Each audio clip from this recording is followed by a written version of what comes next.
forthcoming National Convention, do hereby express our collective commitments to the principles of equity, justice, inclusivity, and the rule of law, values upon which the PDP was founded and upon which its survival depends. We reaffirm our belief that the leadership positions within the party must remain open, inclusive, and competitive, while ensuring regional equity in accordance with the PDP's long-standing traditions. In the spirit of unity and progress, and mindful of party's historical role as custodian of Nigeria's democracy's aspiration, we considered it imperative and expedient to make the following observations and convey our demands to the national party leadership of the National Working Committee as we prepare for National Convention. Our observations. 1, that the PDP stands as a defining crossroads where its ability to reconcile internal disputes, uphold fairness, and respect constitutional processes will demand its future relevance. 2, that unity cannot be built on disenfranchisement, exclusion, or neglect of valid judicial pronouncements. 3, that a credible national convention must be anchored on transparency, fairness, and respect for the rule of law as well as inclusivity. Our resolutions and demands. 1, we call on the National Working Committee to urgently conduct fresh, transparent, and inclusive congresses in Ebonyi State and Anambra, in line with the judgments of the courts. 2, that a fresh and legitimate Southeast Zonal Congress should be conducted. 3, that the outcome of the valid and legitimate South-South Congress held in Calabar, Cross River State, and recognized by the court be respected. 4, that the Ekiti State Local Government Area Council Congress should be conducted immediately in obedience to the subsisting court's judgment. 5, that on zoning of party offices, whereas we agree with the zoning committee's recommendations, which was adopted by NEC, that status quo remains. We further and very strongly hold that there should be no form of micro-zoning for peace and stability within the party. 6, consequently, the national chairman of the party should remain in the North Central in line with the zoning formula of 2021 on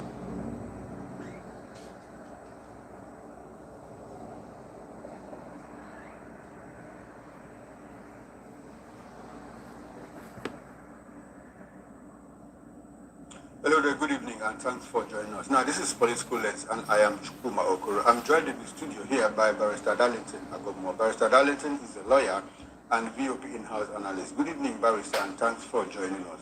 Good evening, Mr. Okoro. Yeah, it's my pleasure. Now, we are broadcasting live on Metro SL TV channel 264. On YouTube, we are Voice of the People television. On the show today, more confusion in PDP, that's People's Democratic Party, as Wike, G4 governors plus, insist don't zone ticket to the southeast.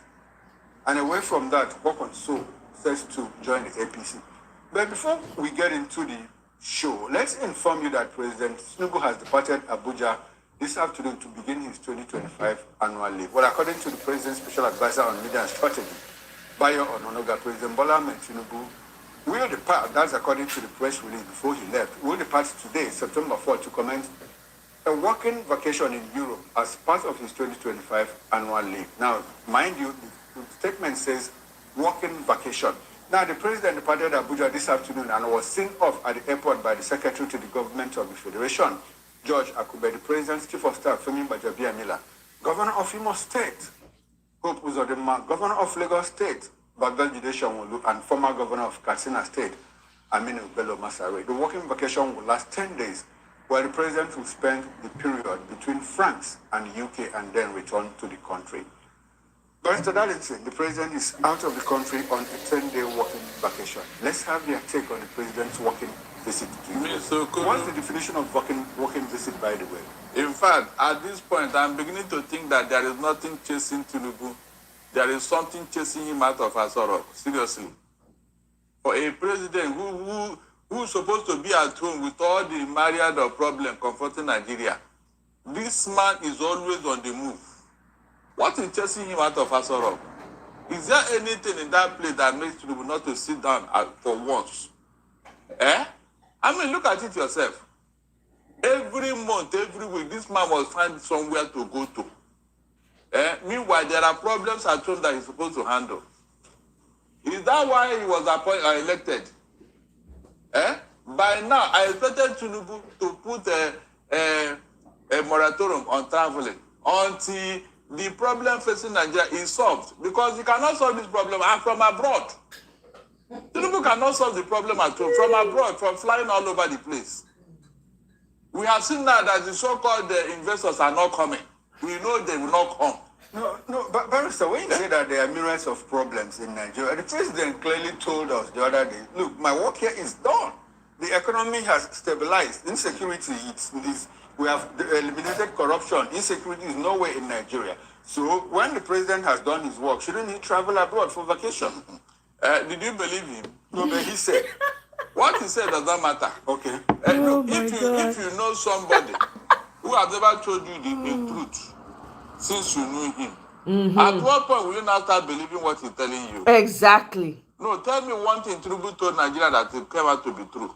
Can you tell me just one thing he told us? Oh my God. One thing Tinubu told Nigeria that turned out to be truth. Mention that thing. You can see. You can see. He was just consoling himself by making such statement because the problem at home is still at home here. He's still at home. All the travels, how many investors have come? Initially, they told us that he had to travel to bring investors. Okay. How many of them has come, Mr. Kuro? How many?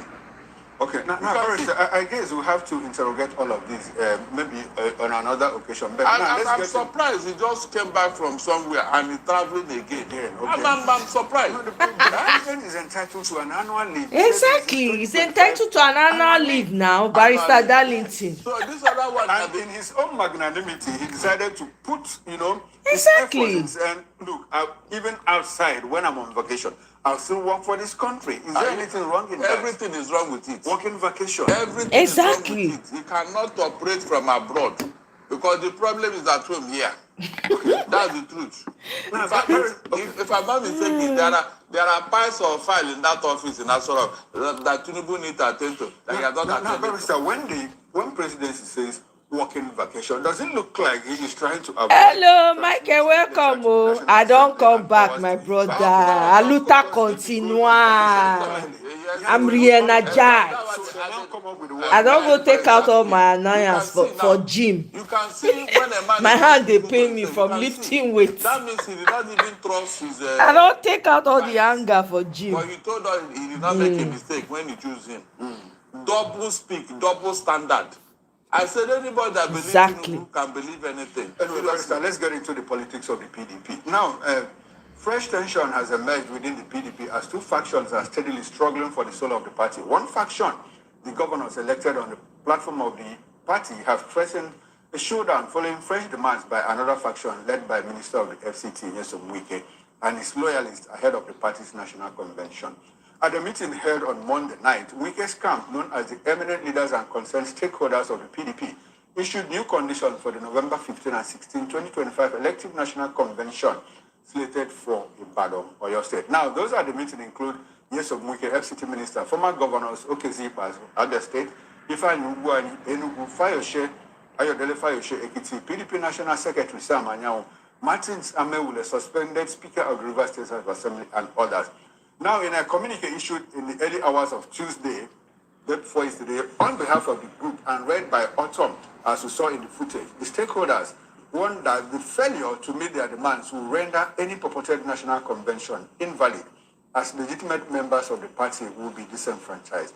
Well, the 6 demands are as follows. Number 1, fresh congresses must be held in Ebonyi and Anambra State in strict compliance with subsistent court judgments. Number 2, a new Southeast Zonal Congress must be urgently conducted. Number 3, the outcome of the South-Side Congress now, Michael. already upheld by the courts must be respected. Now my own hand PDP they should suffer now. immediately conduct the LGA congresses in line with Oh judicial my pronouncements. God. Number 5, big one, there should be no micro-zoning of offices beyond the general zoning formula already adopted by the National Executive Committee of the party to maintain peace and stability. And finally, the national chairmanship position must remain in the North Central, consistent with zoning arrangement of the 2021 convention, where the leader stressed that the PDP is at the defining crossroads and that any attempt to sideline valid members or ignore judicial rulings will only deepen divisions.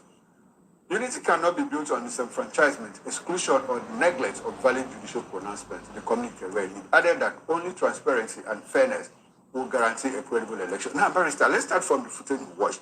That was the PDP stakeholders meeting, and the coat of arms of the Federal Republic of Nigeria was conspicuously displayed at the hall, and the monitors in front of the participants. I know that that's not a PDP facility, and let's assume that the minister hosted it in his cabinet, in his ministry's office. Should a serving minister use officialdom to engage in party business? We saw how the president hosted APC meeting in Aso Rock the other time. What have we become, Barrister, as a people? In fact, I thank God that Nigerians are witnessing what is happening, what Tinubu is using Wike to do. Because whatever Wike is doing today, politically, Tinubu is in support. Absolutely. He could not be doing all these things, and the Tinubu will just be looking the other side. And you are telling me that Tinubu is not concerned. After all, it's a PDP affair. No. He likes what Wike is doing. That's why you have allowed him, giving him all the privileges to be doing what he's doing. But unfortunately, like every other thing in this manner, it will boomerang, it will backfire. Mr. Okoro, did you ever believe that El-Rufai and Tinubu will quarrel one day? Okay. So I have told you, I will come to that one after. You know, say Barrister Darlington. He don't. Anyway, I'll let you guys listen to this and hear what he had to say. That is why I am not bothered. Whatever he is doing today is temporary. Okay. Kenny, welcome. Right, let's get into the Wanna double tap the screen, oh, Agbadorians, haters and lovers, please double tap. Numbers 5 and 6 of those conditions seem to present total contrast.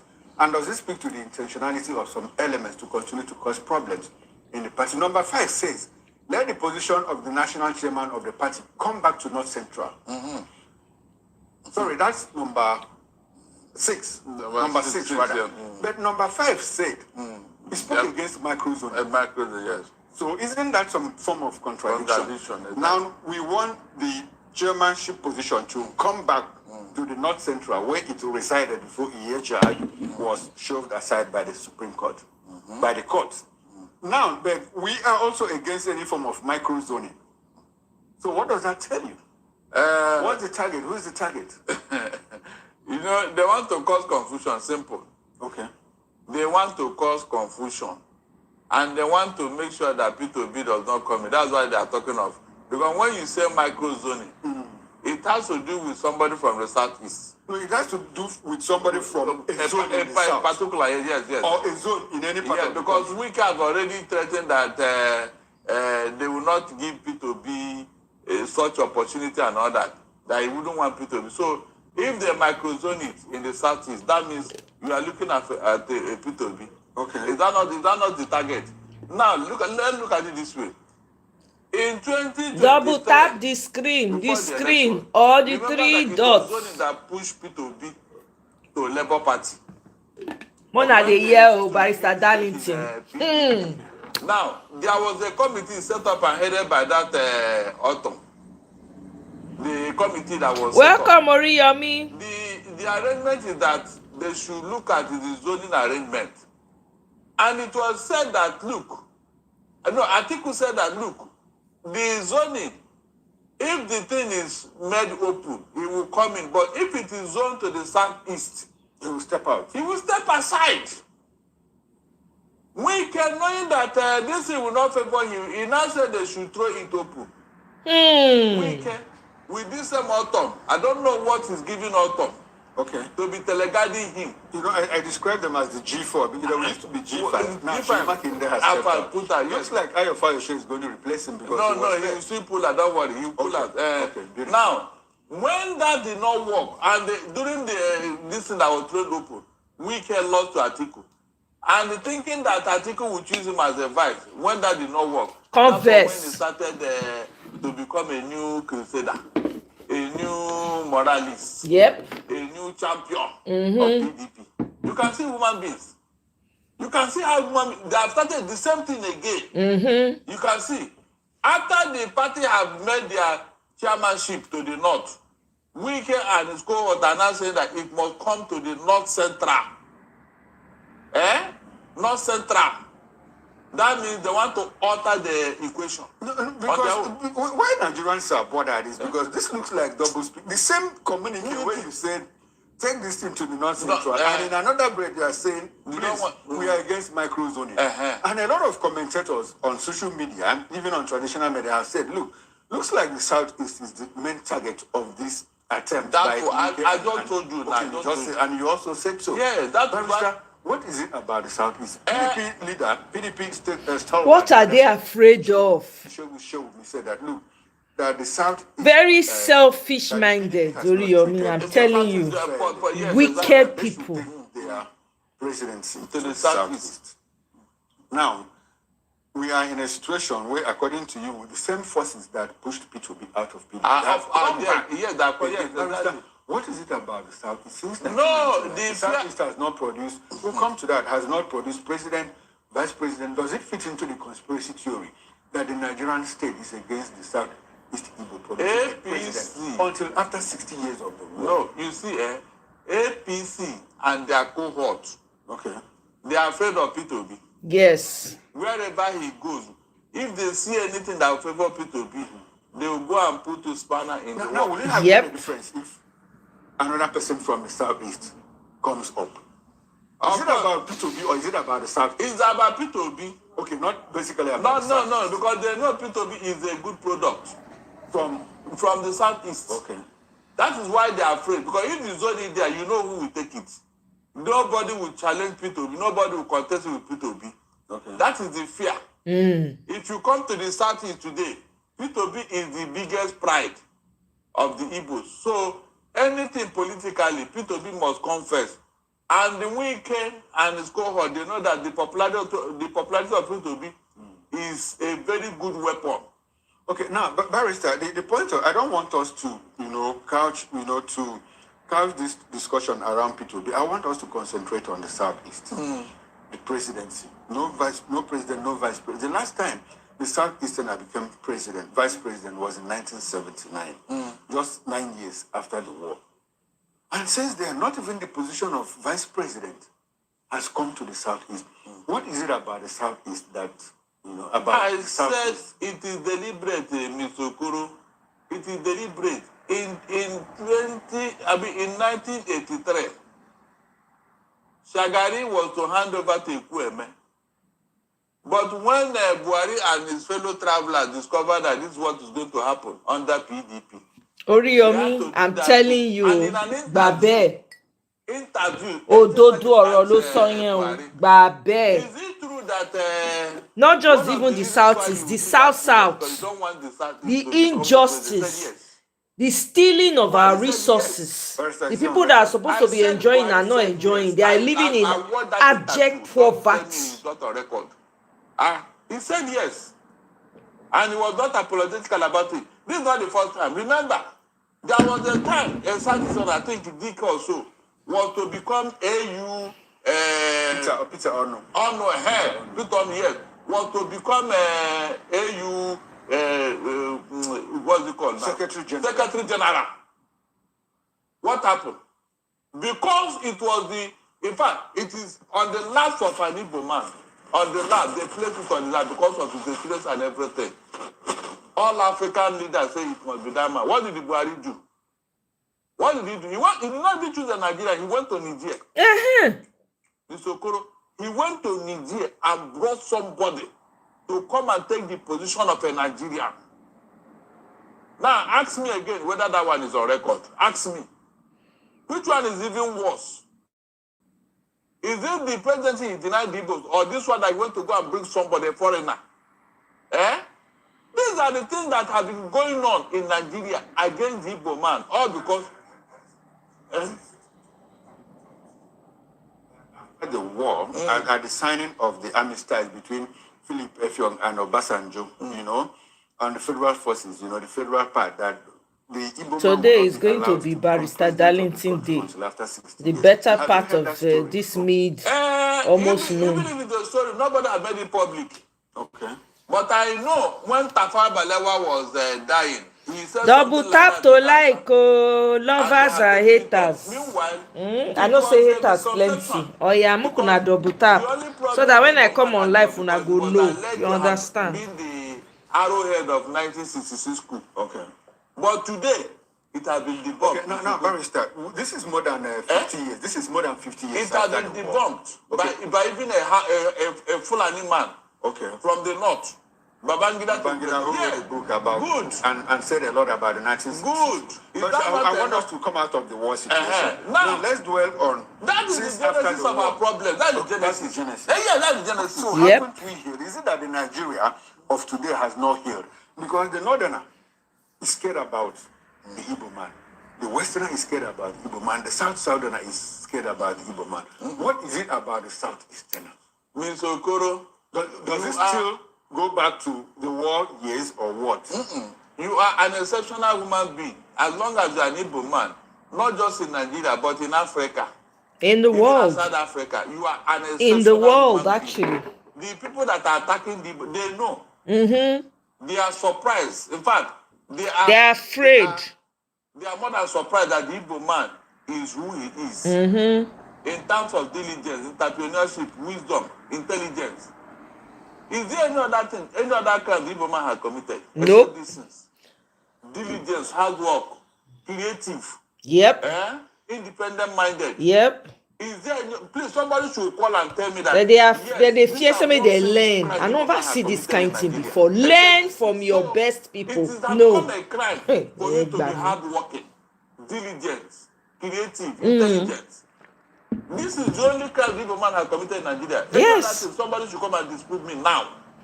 That's true. No lies told. That is the only thing. Okay, all right, and if you look around, it is playing out up to tomorrow. Yep. It is, go and see what they did with the one museum in Omoye. Go and see the creativity of their Biafran scientists.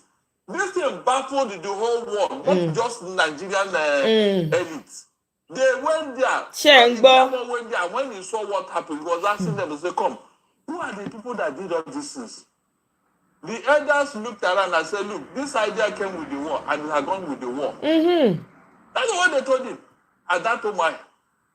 So it is the creativity of the Igbo man that the whole world is afraid of. Unfortunately, the Nigerian state they don't know anything, they don't learn.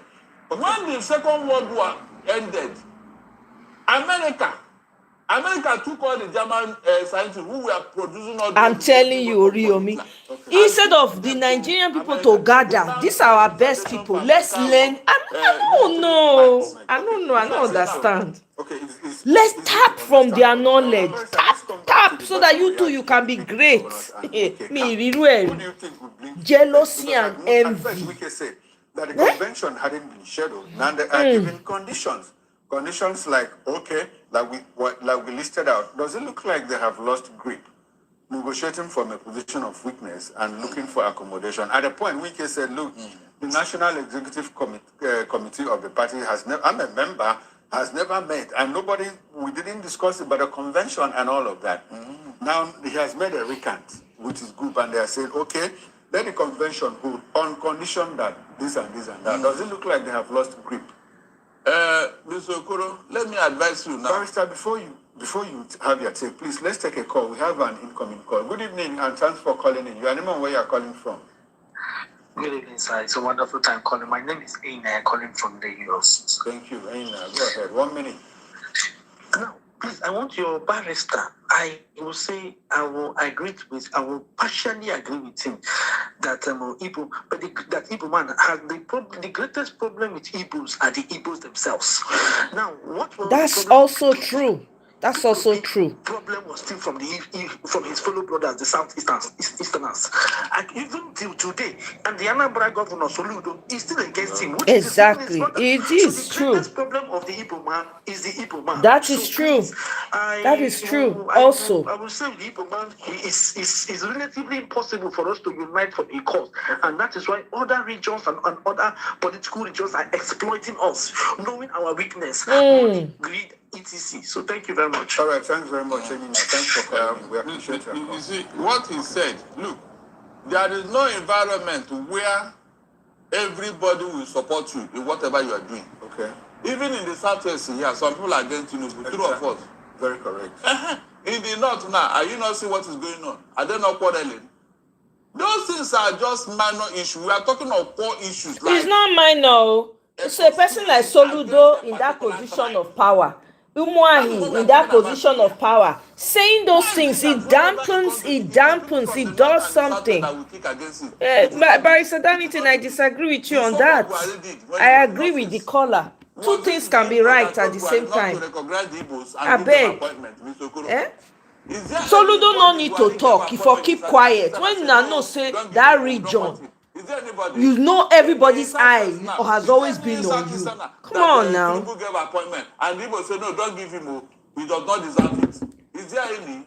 So these are the issues we are talking about. Not when people are scheming for a political position. You say that they don't agree. Who told you that? Okay, if you don't, why are we supporting Obi? Why is it that if you bring 10 people today now and say, look, who do you trust or who do you like in this political display?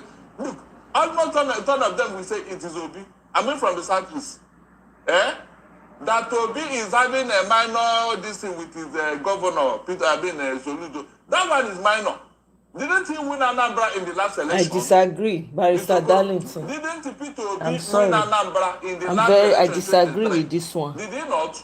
Was Soludo not enough in that time? All right. So this thing that people are saying that it's not minor, Kenny. These people have a voice. They are that top politicians. They are the top. I beg. It's not minor. Forget. Two things can be right at the same time. The biggest problem of Igbo is the Igbos too. Yes, I will say it. Never you in life. During the election, look at what happened. I beg. All of us, they tell each other the truth. The moment you demonstrate that attitude of weakness in the name of civility, you are educated, you don't want problem. A small rat, a riffraff will rubbish you. Bam, Oriyomi, thank you. How many Yoruba elite are you seeing publicly coming out? How many? This is the problem. This is what I'm talking about. The history of PDP. In the days of you, when PDP was PDP, who is your Wike? Wike cannot even open his mouth and talk. When the Obasanjo, the Tony Aninis, and the likes are in PDP, it was so strong that. Okay. All right, but 1 second, sir. Hold on to your line of thought. Let's take another call. Good evening, and thanks for calling in. Your name and where you are calling from. My name is Keso. I'm calling from the United Kingdom. Beautiful. Good evening. 1 minute, sir. Go ahead. Yeah. I want to react to our amiable barrister Darlington's conclusion about what the last caller just said. Okay. I want to. I agree with you, Kenny. They are haters. I agree. Extraordinary haters. To do is to because it's all born from a selfish their political place. freedom and their Republican way of living for mere political gains. I will not advance their economic or political leadership progress. So to Barrister Darlington, you are actually very, very correct.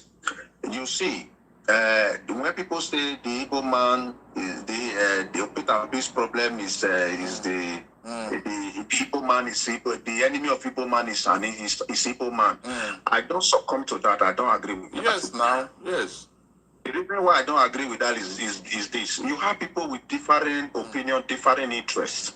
People will pursue their interests. What has helped the Igbo man is his Republican nature. And that has helped them. But that doesn't mean that at some point they cannot arrive at consensus. Exactly. Political, that consensus is important. Advance their economic progress. Understanding the history. Right. This is where I'm pissed with some of these Igbo leaders. Continue with their nature, and God will continue to bless them. One day they will get there. Exactly. Thank you very much. I appreciate your time. Exactly, Mr. Exactly, yes, because these Igbo people that they have been given appointment to use them against us. What happened?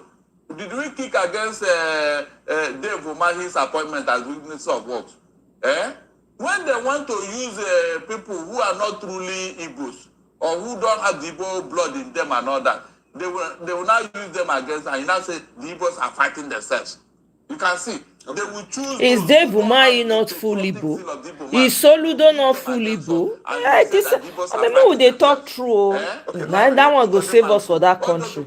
If they are truly Igbo, will they be doing what they are doing in their state? Is Soludo not full Igbo? They are true Igbos. What do you mean by that? Exactly. They may be answering Igbo name. They are not. Seriously. Your action is better than your words. I beg. How can an Igbo man sell part of his state to people who will come and destroy that place? To say that they don't have the interest of the Igbo. They don't. Exactly. It's not like that. Exactly. That is why this central government loves them. Okay, Emeka Anyonku. Who's Emeka Anyonku again? I don't hear that name before, but I can't remember right now. I don't say that they are not truly Igbo. No, they are not. Barrister, let's come back to the topic of discussion. Who blinks first? Okay, yeah, that was obvious. Kene, that's true about what you said about Igbo people. Yeah. Of the weaknesses of PDP, that nobody is there again. I am telling you. Guys, double tap to like. Double tap. Wike cannot be doing what he's doing. Okay, now he's doing all of this because nobody is there. Now the governors have called his bluff and said, enough of this. We are not cowards. We are not going to allow. Okay, he was a former Commonwealth Secretary General. Okay. This process. I didn't know that. And all of that. So at this point, like I said, Wike at the point said, well, I'm not aware of any convention, but now he says, well, the convention can hold. Is it being weakened by the position of the governor? Even what he's saying, you know that condition cannot be met. Okay. That means that and then reverse what has been done because of Wike. Do you know what that means? You now surrender and subject yourself to the whims and caprices of one man who is not even holding any official position in the party. Do you know what that means? Okay, they are talking of equity and justice. What Wike is doing in Rivers State by handing his state to an opposition party, is it fair? Is it fair? Because in that demand, they were talking about equity and whatever. Is that equitable that a party that made you now stab them at the back, you betrayed them, you now took advantage that the people there are too gentle. You are now riding roughshod on their head as if you are using your own money to finance whatever.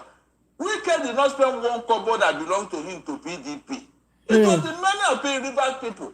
And it is money of a state that belongs to PDP. Exactly. Because when people are saying that he was doing that. Was it with his own money? Ojukwu fought Biafra with his father's money. He's on record. Is Wike doing the same thing? Who was he before he became a political figure in Rivers State? Who was he? But Barrister, all of those things now are within the realm of conjecture. Now, the fact remains that Wike is a power block in the PDP. It is because now the question is, do you think that the 10 governors will be able to overpower him? Let me tell you, whether Wike like it or not, you will surrender to PDP. Okay. Yes.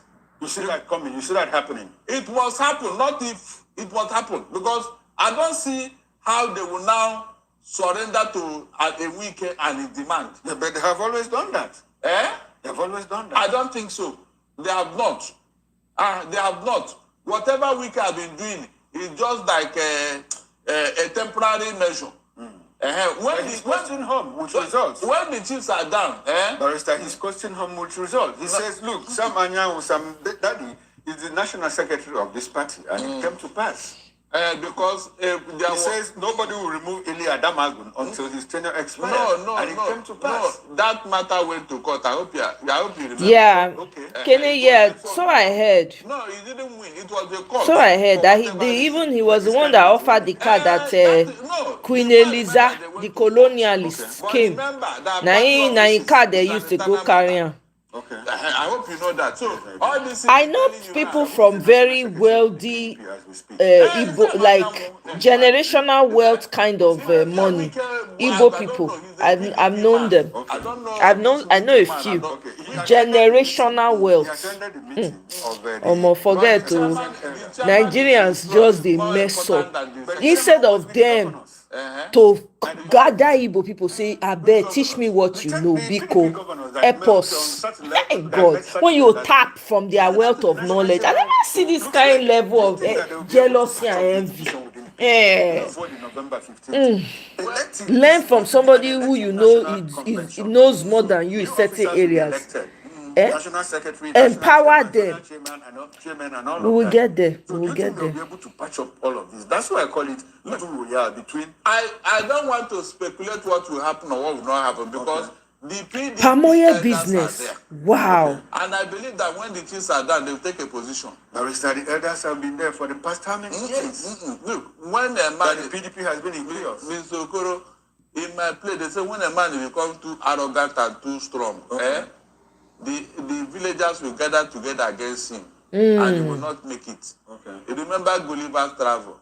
When the Lilliputians saw this giant of a man, they brought him down and tied him up. And the rest is history. So, Wike is a matter of time. It's a matter of time. Yes, it will collapse. It's a matter of time. Let's see what happens. It's developing. Let's see what happens by November 15th. Like, I will advise PDP. Look, elective national convention. Mr. Okoro, I will advise PDP at this point now that their gentility should be put aside. Okay. If there is no madman among them, they should go and hire one. Because in a village where there is no madman, that village have not grown up.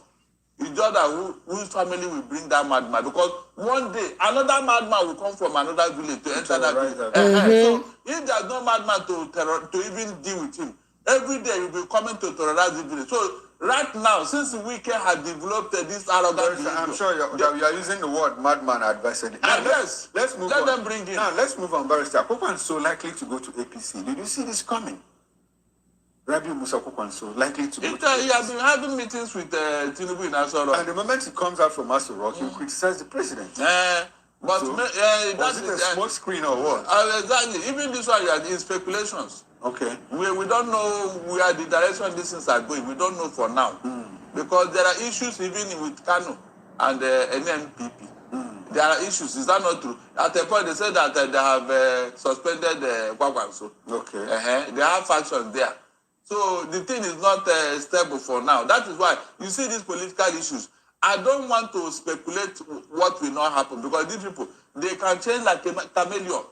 These Nigerian, you don't know where they are going. So most time when I'm talking about them, I am very careful so that I don't embarrass myself. Okay. If I tell you now, prediction. If I tell you now that Kwakwanso is going to APC, and eventually he doesn't go. Would you refer to me? In the optics, what do you see? You know, when you make such predictions, political predictions, like with a crystal ball, you give conditions like maybe because of what you have seen, because of the problem in Kano State and what is meeting with the president and all of that, nobody wants it to be exact. He will not go to APC because some people are still rooting for Shetima. Okay. They have told Tinubu, if you don't take our son, forget it. And Tinubu said that he did not make a mistake when he chose Shetima. So between Kano and Bauchi State, do you think that the president would? Which one do you think the president would choose? Kwakwanso only have. Sorry, Borno and Kano State. Look, Kwakwanso only have Kano. Okay. His political base is Kano. He doesn't have that influence in the whole of the north. That is unfair. And he's the only Hausa man holding sway now politically in the north. So you only have Kano. But these other people, they have more than 3-4 states. They can rally around and give Tinubu. So, but of course, which other people? The Shetima and Co in Borno. In the south, in the northeast. Shetima is Kanuri. In the northeast now. Yeah, Shetima is Kanuri. So yes, Kanuri, yes, but he is welcome.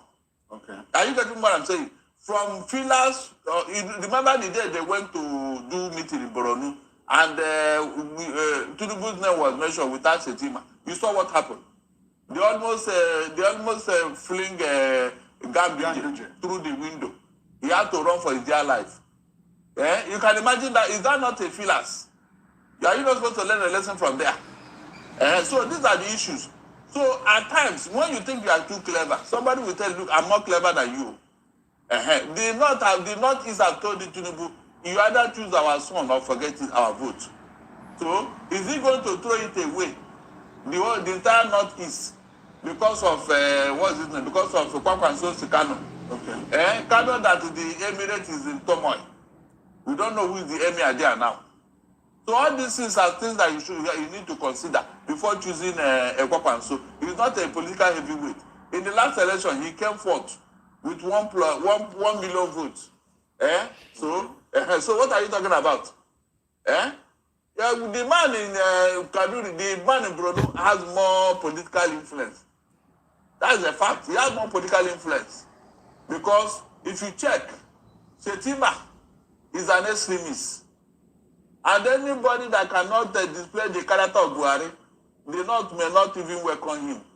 So because Shetima is known to be faithful to the religion, the way he behaved and the way he talked and all the things he did, they not to seem to welcome him.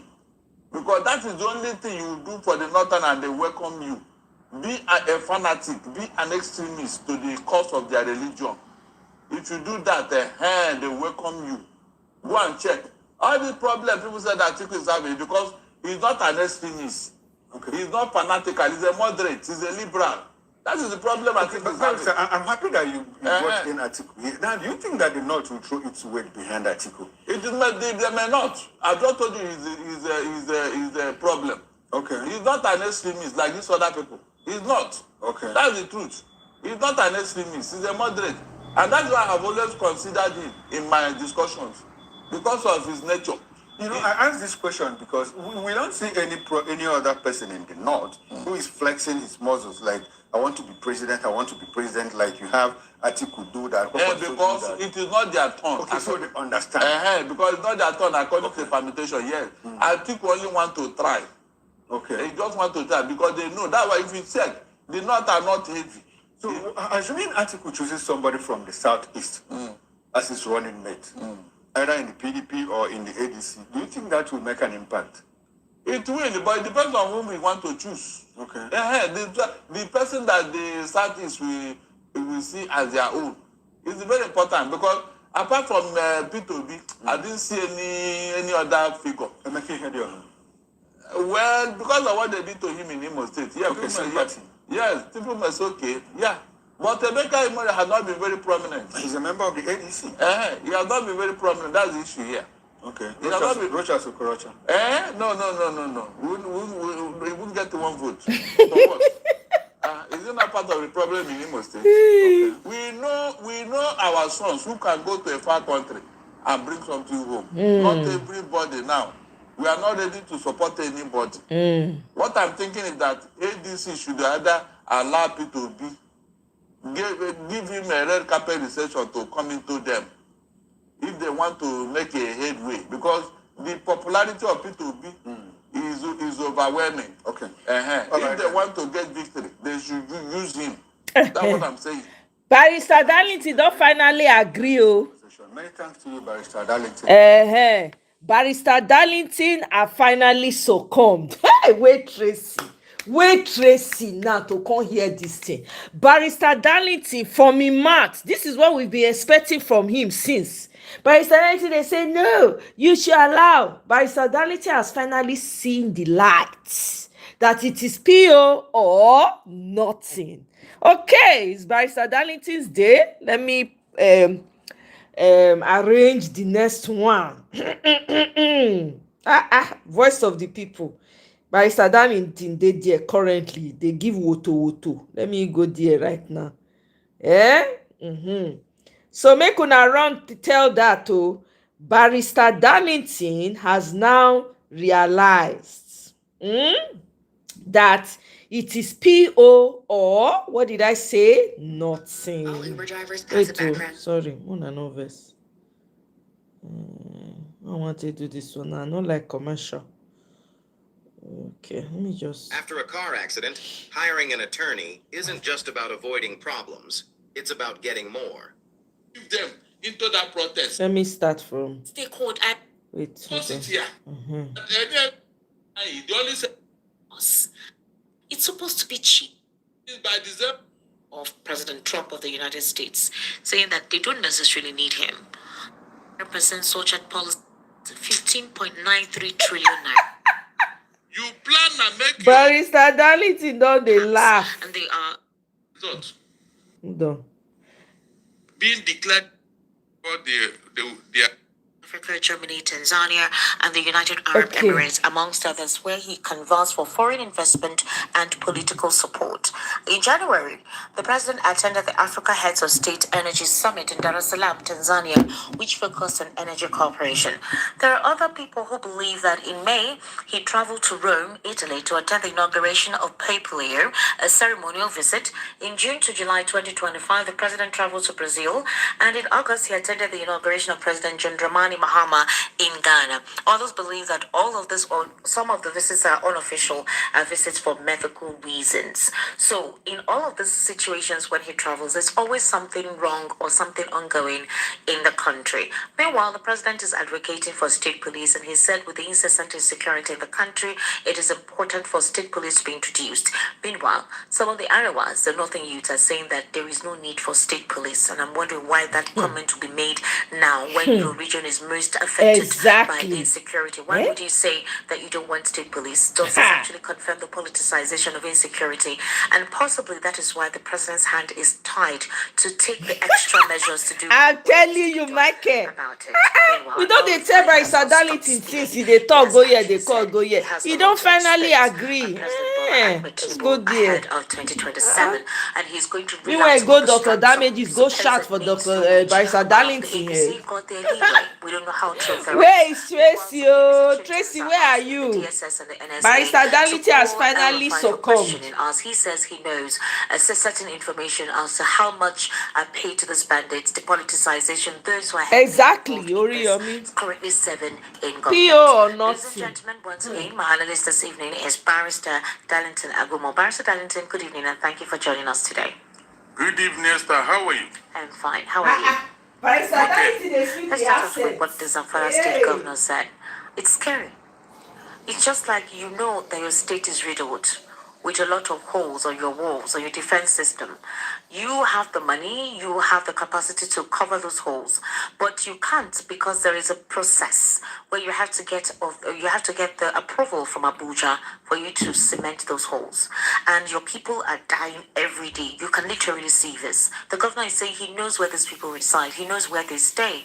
He actually can trace their hideouts, and if it's left for him to, if he had the authority to tell the individuals, that is the Nigerian military or the security forces in the state, what to do, in 2 months he will clear them out. This says a lot. And what do you think this actually stipulates? Esther, have I not told you that evil does not last forever? Whenever 2 or 3 people enter into a room to go and contrive evil, it's it's a question of time before they begin to purge and begin to expose what they did and what they did not do. The genesis of this insecurity, is anybody talking about it? Was it not from the north?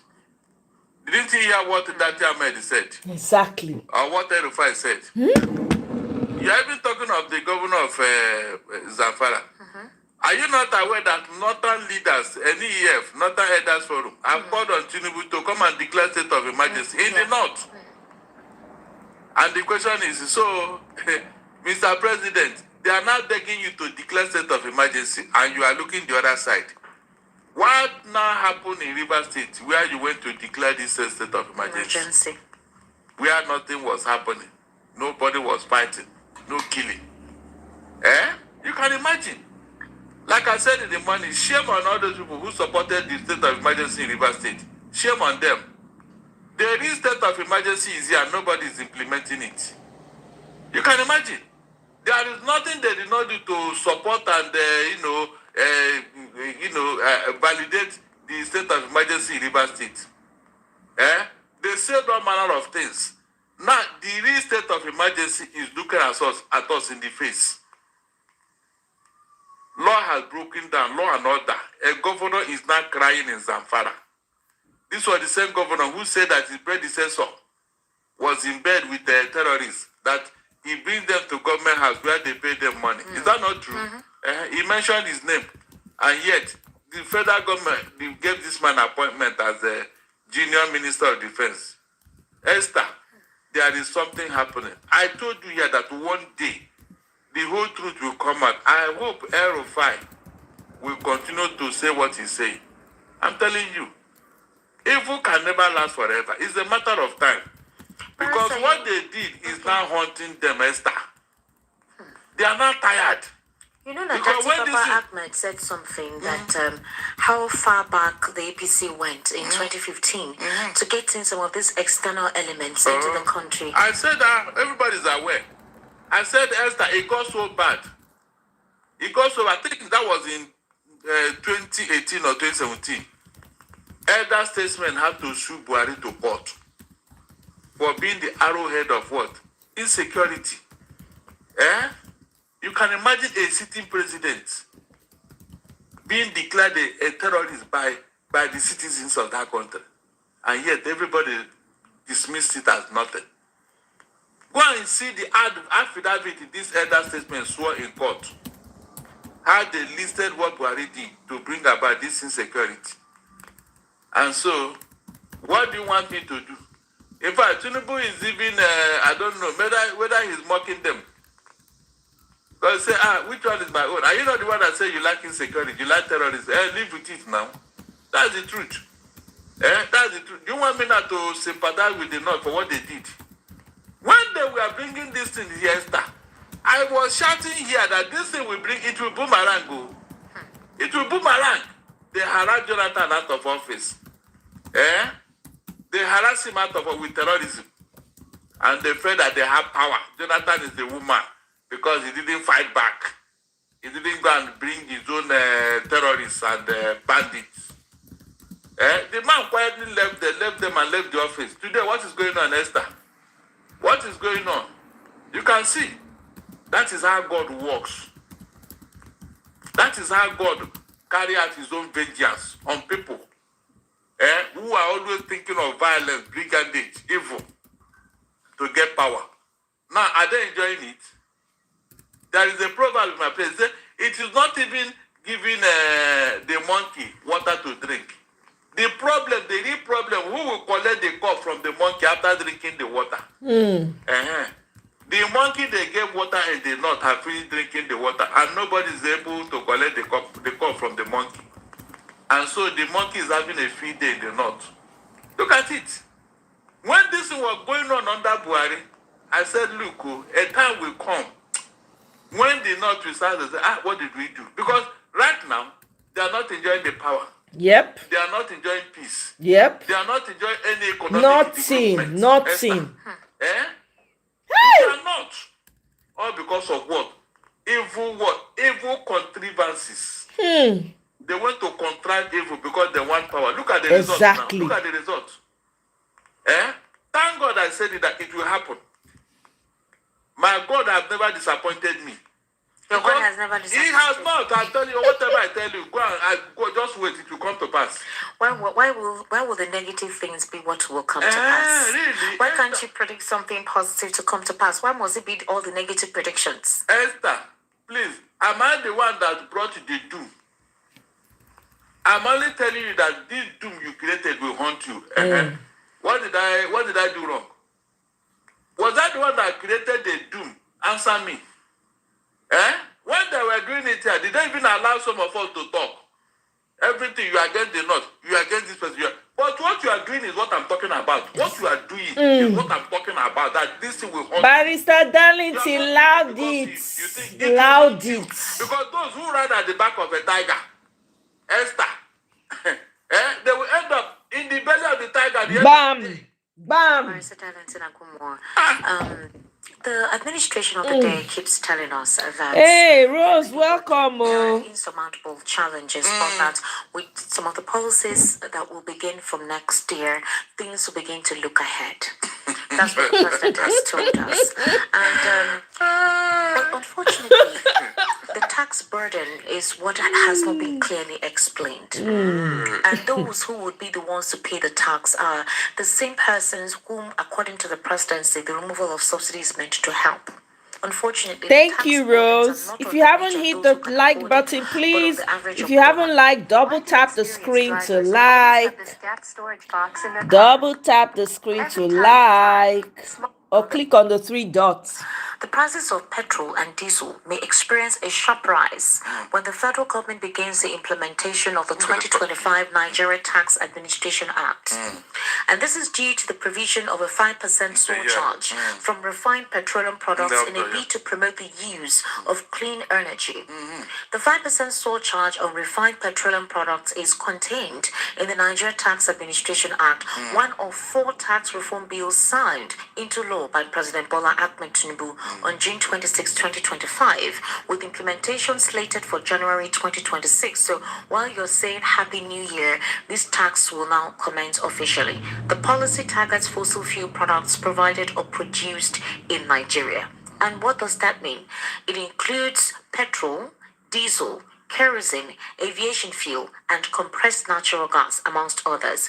These are derived from the processing of fossil fuels such as coal, petroleum, and natural gas. But there are items exempted from the new tax, and they are from the tax. The new tax are clean, renewable energy products, as well as household kerosene, cooking gas, and CNG.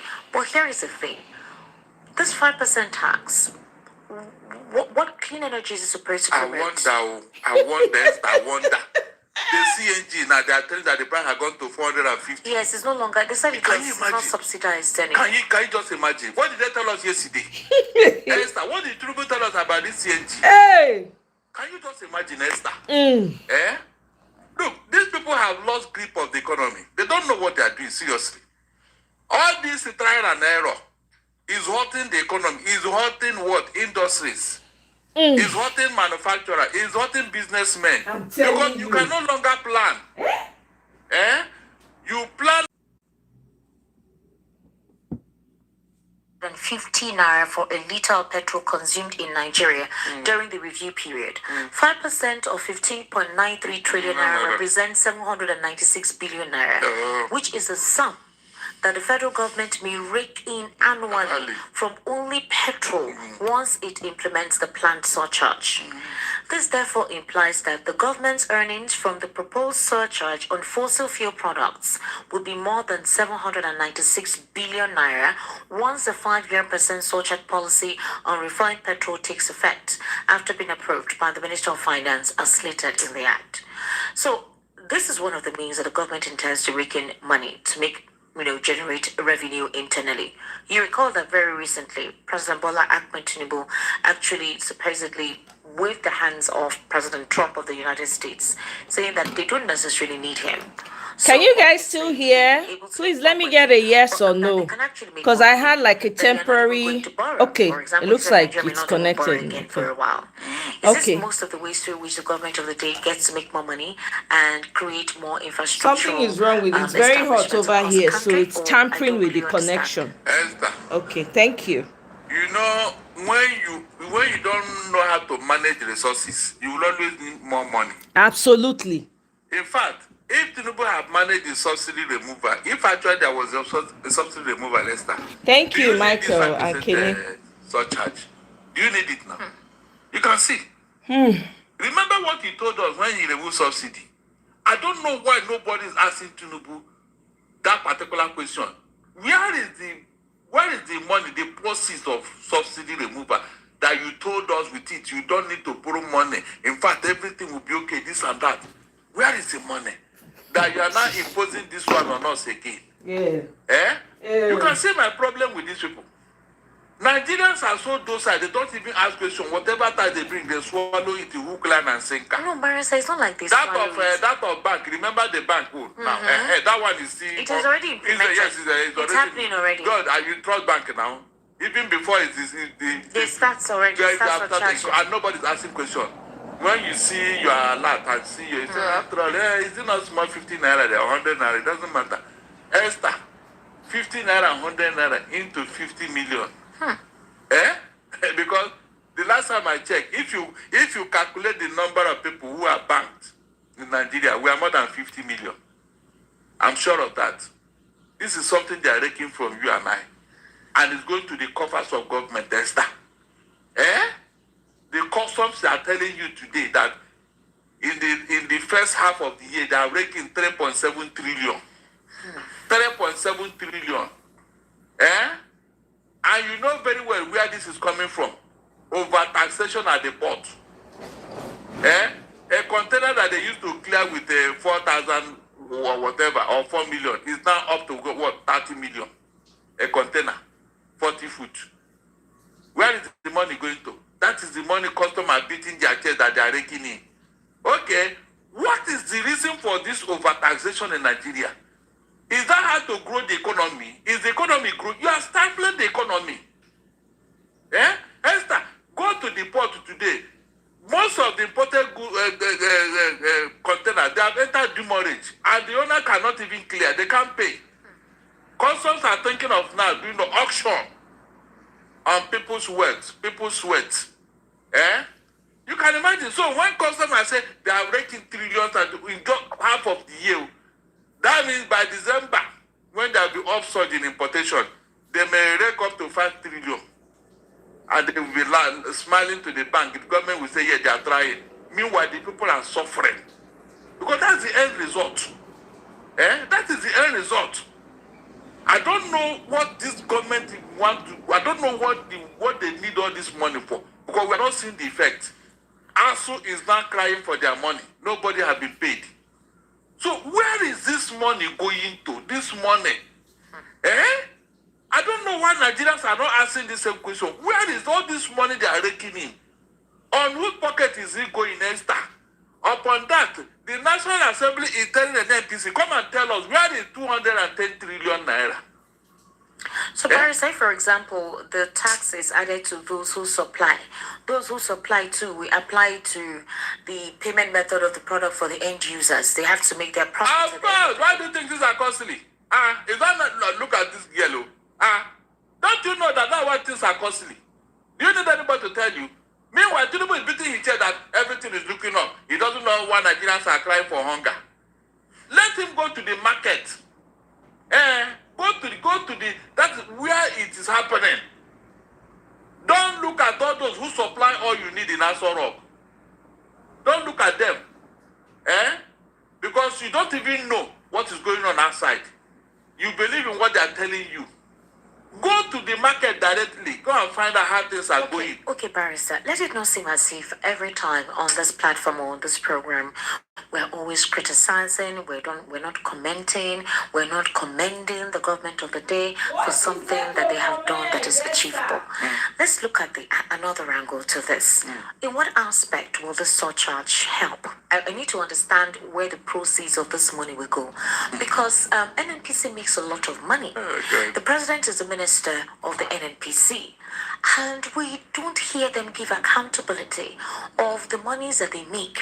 They tell us actually, for example, I think Bayo Julari recently told us that they've been able to rake in trillions of naira, okay, from the NNPC compared to before, that they never used to get any accountability from it. So what is that money used for? If now 5% will be charged, this is our natural produce. It belongs to us. It's supposed to be cheap. It's our natural resources. It's supposed to be cheap, but we're being taxed for a product that belongs to us. Esther, is any of your refineries working? This fuel is being imported. I hope you know. No, is there any refinery that is producing fuel in Nigeria? Is that Dangote or imported one? Is that not true? Dangote doesn't even import it. Is he refining it here? Good. You can imagine. So you can see. So NNPC, we don't have any business with you when it comes to fuel. Barrister. Yes. Is this okay? If we don't. So I'm asking myself now, this money you are, is it your product or somebody's product? Because this is supposed to be independent marketers' affair. Let me ask you a question. Is subsidy removal not meant to benefit the average and poor Nigerians? That's what we are told. So what is happening now? We should be asking Tinubu. Maybe you are the woman leader. What do you mean? APC woman leader. Barrister, it's not about APC woman leader. You should know now. It's not your party. You're supposed to know better. Because when I say it now, you say that you criticize Tinubu, you don't like him. Whatever he said. That's why because I've been asking you. We need to see these things properly. What is that thing you have done that I did not recognize? Mention it. Mention one. Tell me that in APC Tinubu have done in office that I said, this one I don't agree. And you look at it from all angles. That thing is good. It's sustainable. It will benefit the people. Yet I did not.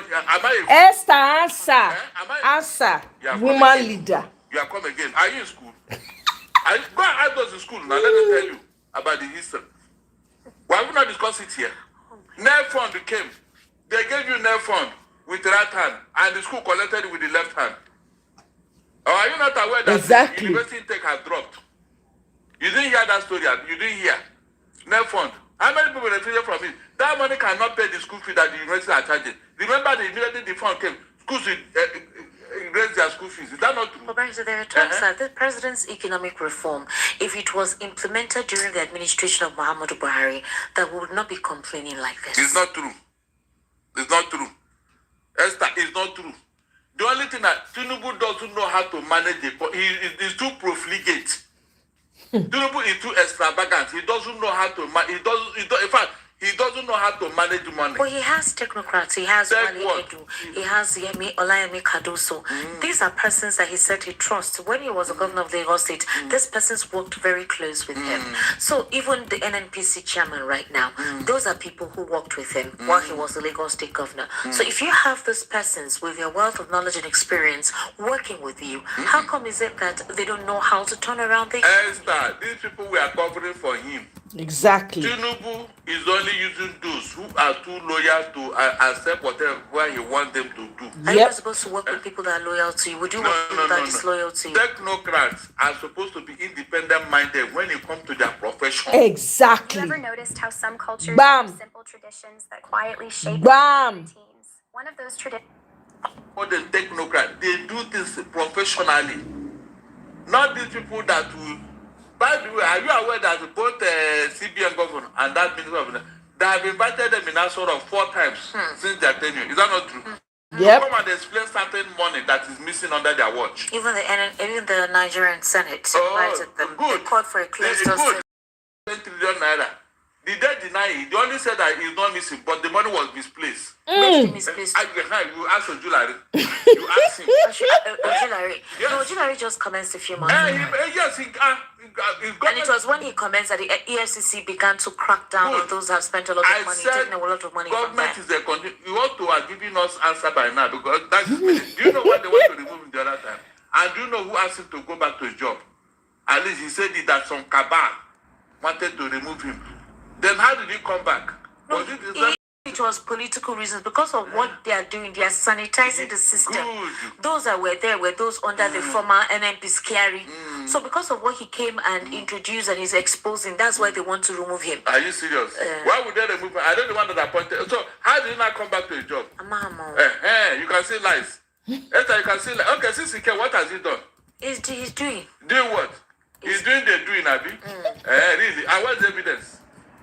Where is the evidence? Is any of the refineries working?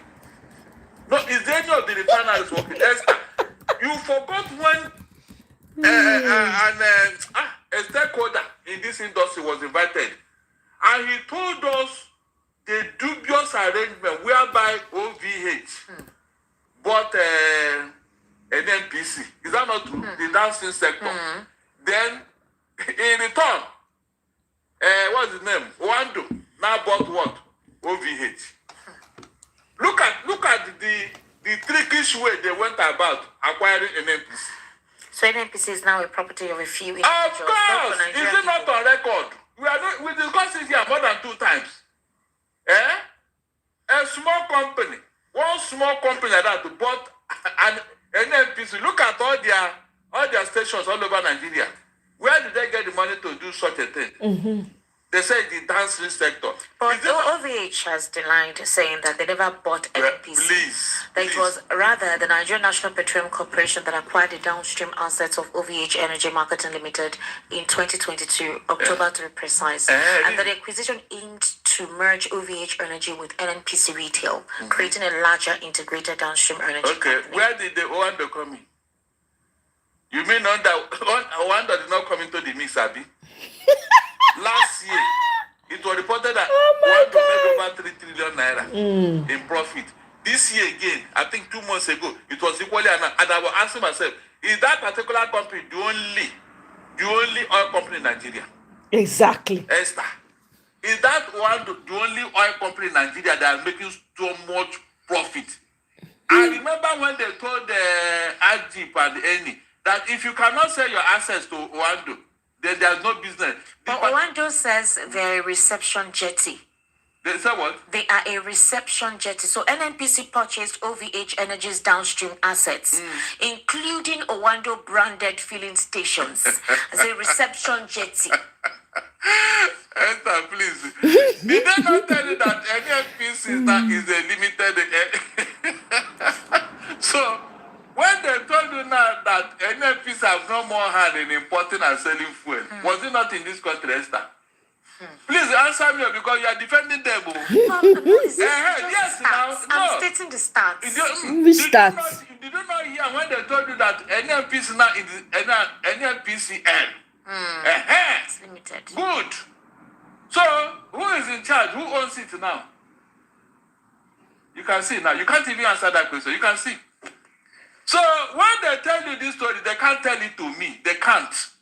Because we look at the news behind the news.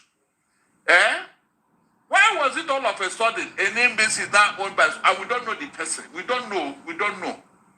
And through that discussion, one they came into the picture. OVH came into the picture. And the whole thing was shrouded in mystery. You remember the refinery in Mon? Kendiel Media. What do you mean? Do you even know who is talking? Please tell us who you know is talking on this. You say a person who knows less, listens less, and talks more. This man hasn't stopped talking for more than 5 seconds. Do you know who he is? Please drop the name of the person that is talking. Drop if you know the name. Make we know whether you even know what they talk about. And the stories around it, is that not true? Remember when Dangote was singing like Kennedy? All of a sudden, they comply with his demand and everything died out. Oh my God. Esther! Hey! God Almighty. You were not here when this is happening, Abi. That got threatening to reveal a lot until they now back off from disturbing him and his business. And the story changed all of a sudden.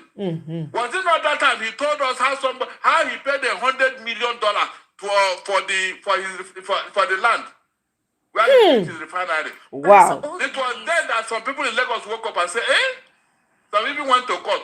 I said, look at you. You went to court after the horse have escaped. It wasn't not Dangote who said it, that he paid $100 million. Can you imagine? For the land where his refinery is situated now. God. And when they discovered that this man is going to sell a lot, they said, okay, no problem. There was a meeting somewhere, and and no press was invited. And is that not the end of the matter, Esther? This same NNPC, listen, about a few months ago, they told us that if the government does not pay them 7.7 trillion naira, that they would down to. And that money must come in 210 days. I think this NNPC has something to do with 210. We are looking for 210 trillion. They are now giving us ultimatum for 210 days before they will now start work or not. Is that not? Do we discuss it here? So what is all this thing that people are just pretending as if, oh my God, it's unfortunate. The reason why I asked is that NNPC raked in 478.2 billion naira in frontier funds, management fees in 7 months. They were the ones who actually released the report. Yes. In fact, in just this August, this August, of about course, 2 weeks ago, yeah, they said they recorded a significant inflow of 478.2 billion from its 30% frontier exploration funds and management fees in the first 7 months of 2025. This presentation was made by the National Oil Company at the Federation Accounts Allocation Committee during the August 20 meeting. Now, it showed that the oil company earned 239.1 billion naira from its frontier exploration fund within the period, while an additional 239.1 billion naira was realized as management fees. So if you are making all this money, why do you still need to take out 5% tax? I am telling you. To begin from next year. By the time the full implementation of that tax law starts by January next year, Nigerians are going to, they will now see. But let me ask you, this money made, is that what is being sent to the governors as part of their FAC allocation? Why should that be? And I'm asking now, the proceeds from NNPC, is that what is given to the state governors in addition to as part of their FAC allocation? Is that not a subsidy removal that they told us that all this money is going to? So if subsidy has been removed, is that money not meant to be rechanneled into other sectors that will be subsidized? Why still tax? I need to understand, because it's the same petrol that subsidy was removed for. They said that certain elites are benefiting from it. That it's meant to be benefited by the poor. But the poor are not benefiting. It is the same elite people that make double of the money. So let us remove it and block that leakage so that the direct contact, the people will actually benefit from the process of petrol. Now, based on, we heard report that subsidy was not immediately removed. It was still being paid underhand. So my question is this. If based on what the release, the 2025 August release from NNPCL, how much was rated? 438 something trillion naira was rating. Why still? That means that it's still this month of September, you would make more money. So I want to understand, if you're making more money, this money is not going to the state governors. If this money is being added to the treasury single account or something, is it not based for revitalizing and funding the economy? So why tax again 5%? I need to understand what clean energy. In fact, these are the questions we need to ask them. Even the man Ojulari who is there now, who said that some cabal want to remove it. Mr. Personality, let's not be as if we're sentimental. I need to logically understand. I need to understand. From the look of this, you will not understand anything here. I am not joking. It's important. I'm a Nigerian. Really? I have a stakeholder. I'm a stakeholder of that petrol. Okay. Because I was born here. This is my father's land. Okay. Barrister Darlington, let me ask you again. If they want to do renewable clean energy, where are the laboratories? Where's the facility for that, whatever, to be cleaned? You're supposed to start commencing the infrastructure for that. So we now know that, okay, this is basically how they're going to treat and clean. If we're still importing these products, what is, Barrister, help me to understand. Okay, are they going to change the containers for example, the fossil fuel and the diesel? Will they change the containers to degradable elements, whereby once you use that container, you dispose it, it will be degraded, and we are having a green energy, clean environment?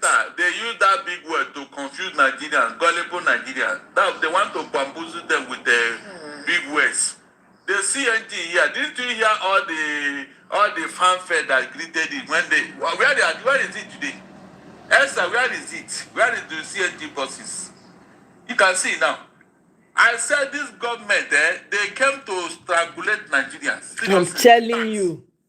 And we are not seeing the dividend. Who are those that are meant to question this, aside from what we are doing here? Where are our legal practitioners like you? Have they written? Where is the Nigerian Labour Congress? Have they? We are waiting for their response to this. The civil society organizations, Sarah. Exactly. Mike and true now. If you ask me, who I go? The money they are making, I just have not told you that Tinubu have made more money than all the presidents put together since the independence of Nigeria. Did I not tell you here? He has. No, did I not say it here? Tell me, I'm lying. Because I have done the calculation myself, even in my privacy. I have gotten record from people. Your privacy, you were calculating it. Yes, now, you need to ask, yes. I told you here, I started with the subsidy. Even the subsidy, they said that they are removing another. Esther, I started with when PDP was in office, that throughout their period, they were paying for 30 million liters of fuel every day as subsidy. That is a fact. How come when APC entered, the thing jumped to 68? Now they brought it to 40-something. And I said, okay, if it is so, how did it happen? Because under this APC, people are in a very, harsh condition. So people may not have enough money to buy fuel like that. That means the consumption would have reduced. People are even selling their cars just to feed and pay. Exactly. American beers, American careers. At Anheuser-Busch. Oh my God. It cannot be much again. It cannot. That's why I told you here that I can pay subsidy. I will tell you, you see where I'm coming from now. I can pay subsidy because Nigerians are not consuming more than 24 million liters of oil a day. If you calculate it properly, 24 million liters of oil a day cannot kill Nigeria. If you are the sincerity, Esther, 24 million liters of oil, that is the actual consumption of Nigeria in this particular period. So, the other 40-something, the other 20-something that they added, who is paying for it? Who is consuming it? Esther, you can see. You can see what I'm talking about when I was saying it here. Why is it that the same subsidy is being enjoyed by all the Western countries, yet the economy has not collapsed? They still have enough to give you. It's our product. So we have this as a natural resource. What are you telling me? And yet it's a commodity that we are working so hard to have access to. Nigerians are too docile. They are not asking questions, Esther. They are not. I told you here that if I have my way, I will open their head and put certain things that will make them to react. So that all of us will enter the street. That's the only way. Telling you. They are not taking us serious because they saw they were docile.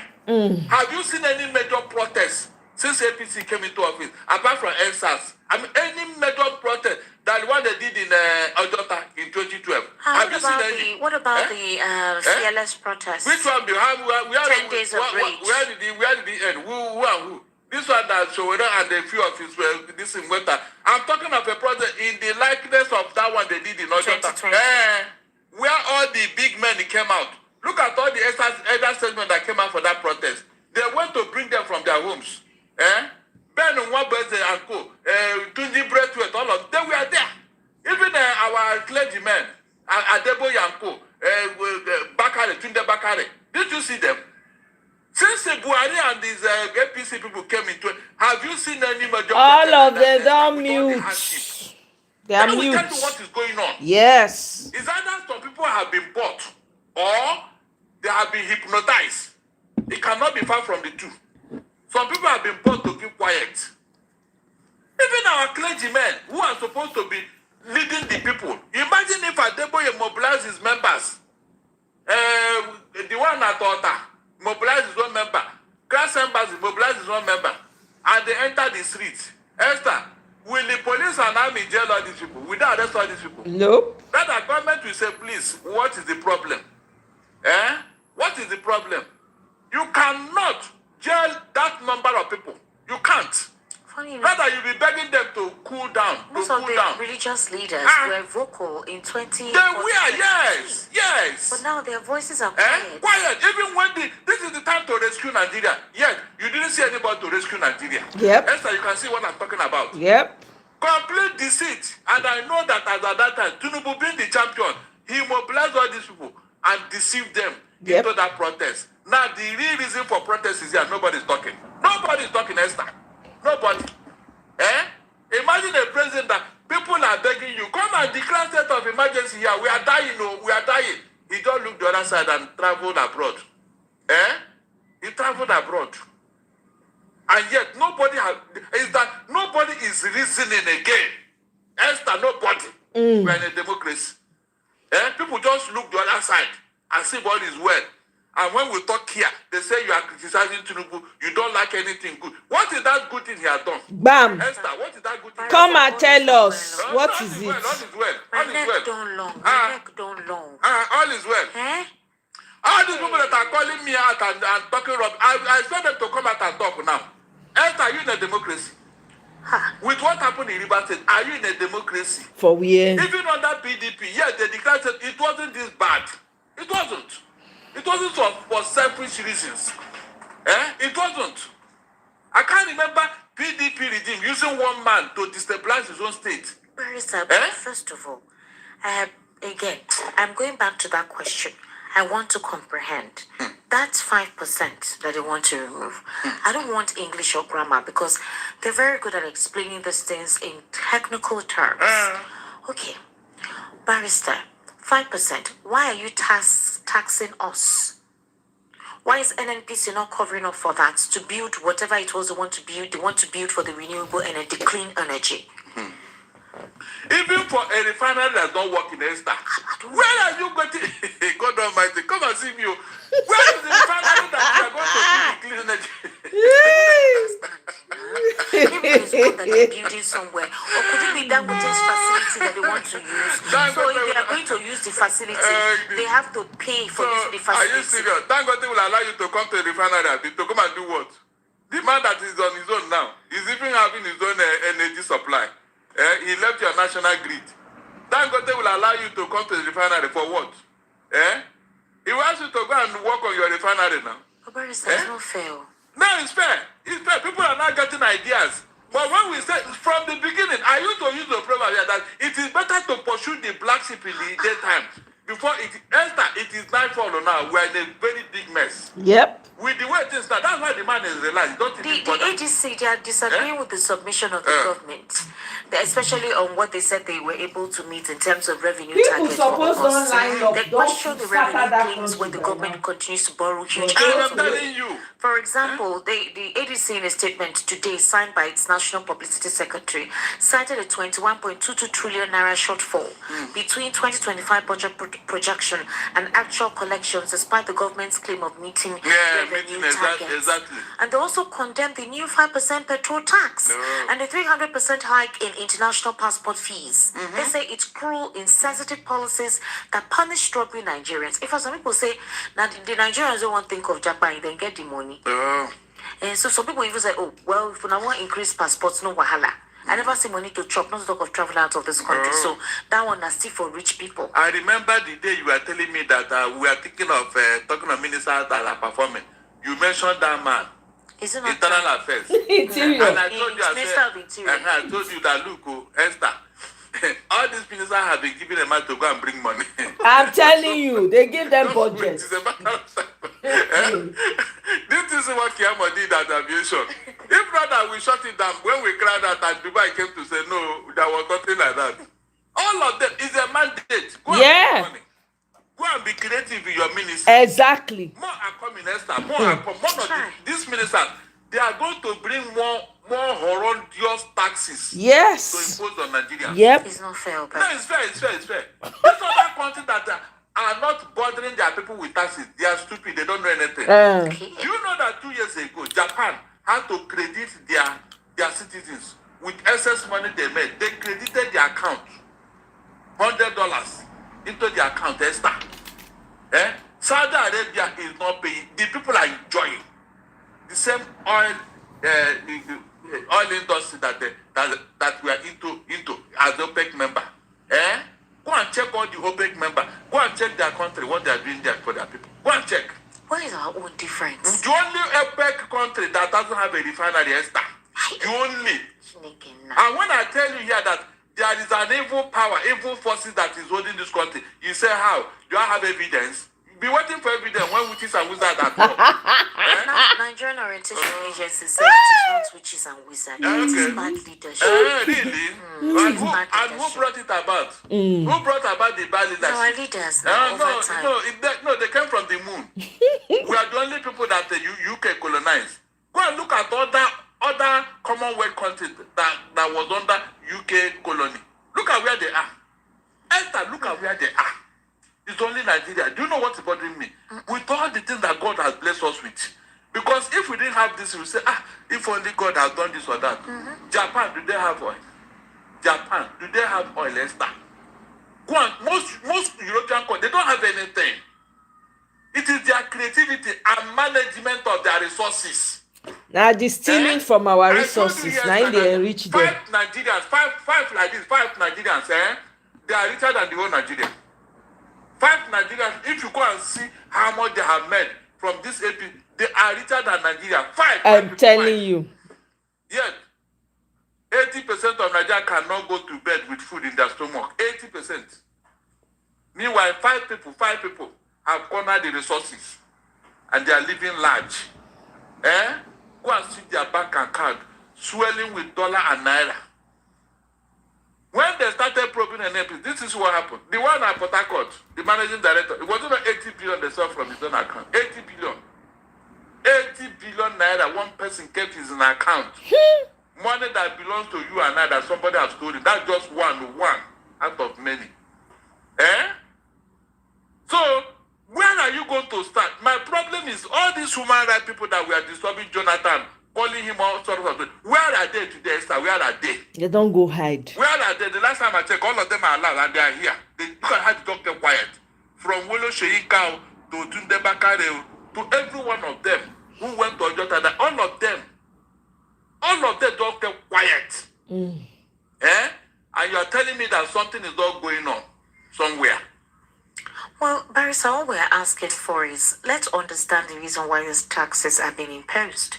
I mean, it's the job of these agencies, especially if they're able to come out and tell us, we are taxing you on this. This is why we are taxing you on this. Then you educate us.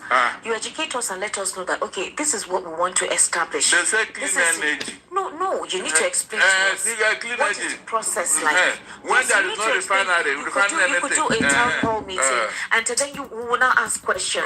Why must it be with the end users that would have to pay for it? Because, okay, who are those? Is it going to come from the NNPCL? Is it going to come from the suppliers?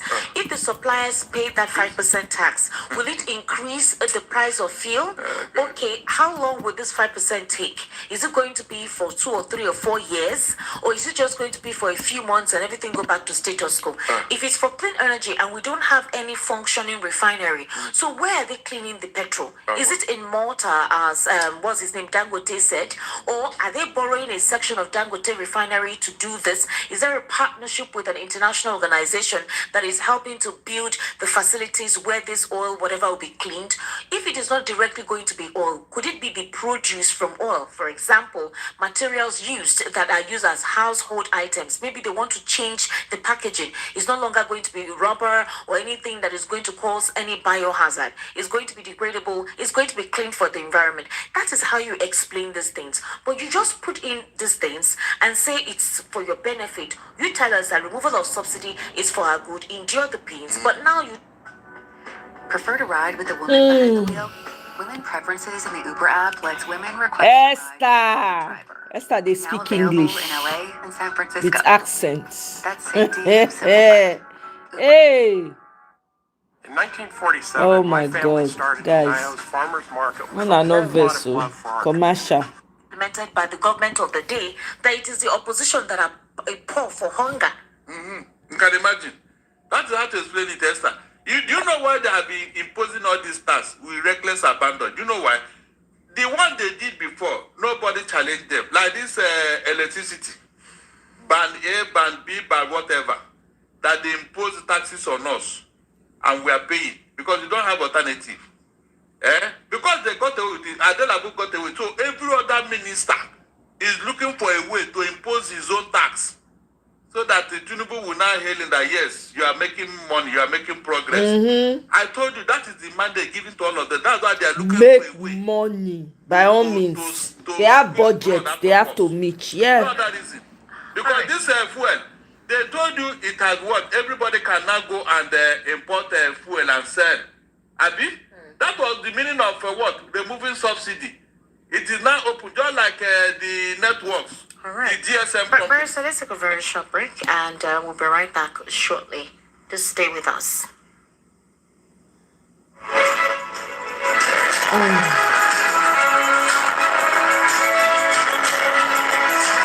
It's time to experience right. All right, this is still the evening rush right here on Voice of the People, 90.3 FM. We are currently listening to Barrister Darlington Agwamora. Today is Thursday, and September 4, 2025. And my name is Esther Machuku. And if you're just joining us for the very first time, or you're just tuning in, we've actually discussed quite a lot.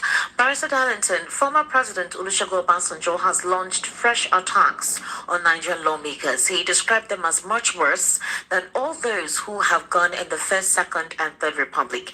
He labeled constituency projects by legislators either at the national or state level as daylight on armed robbery, and one devised by lawmakers in their hunger for illegitimate money. Obasanjo said this in one of his recently released books. I'm not going to read out the book because they need to pay us if they want us to take the title. Now, the fact, for example, he talked about the fact that how several bills that are meant to check how much these lawmakers make, what they use them for, has been truncated by these lawmakers.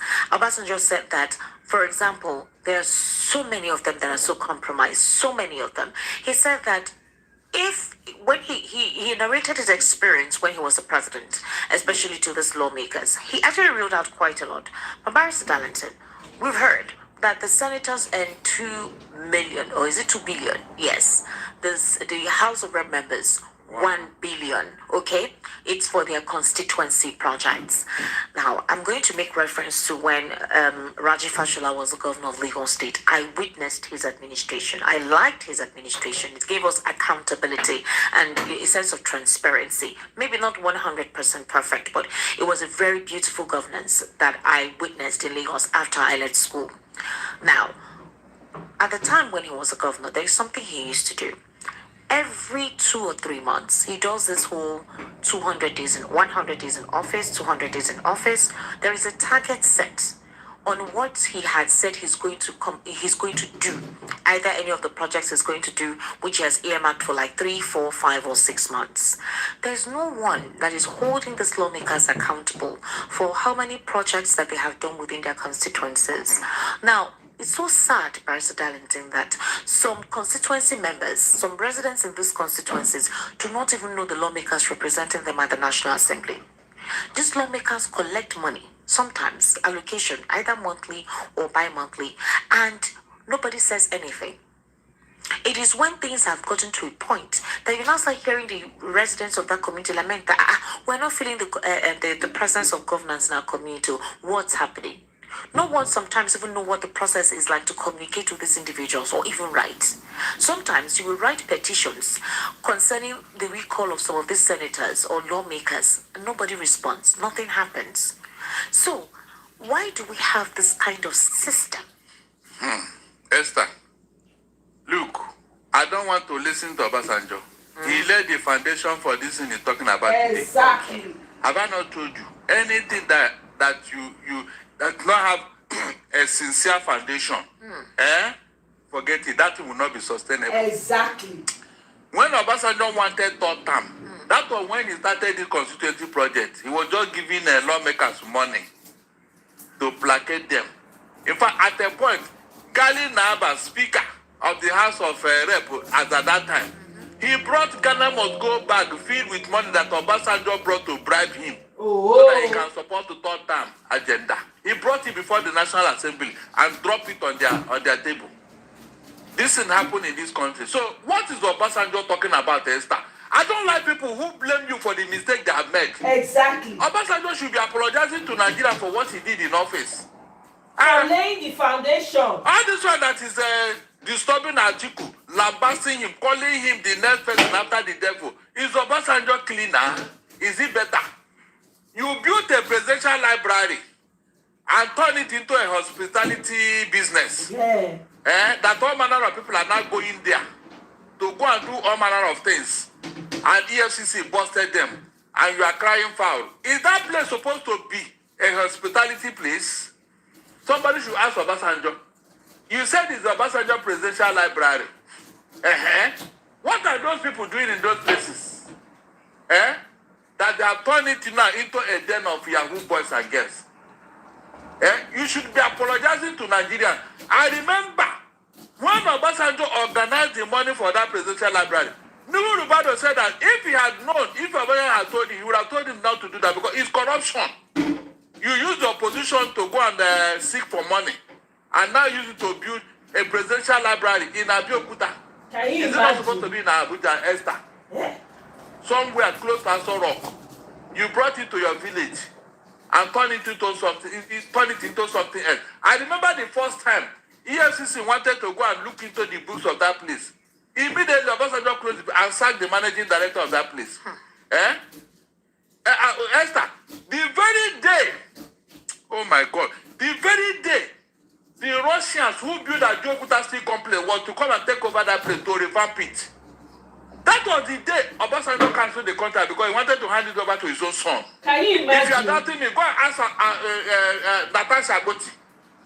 This lady also wanted to renew that contract. Yes, that lady, because he has a parentage who were involved in that particular. She has the document, dossier on that Geopolitics complex. Go and listen to her, Esther.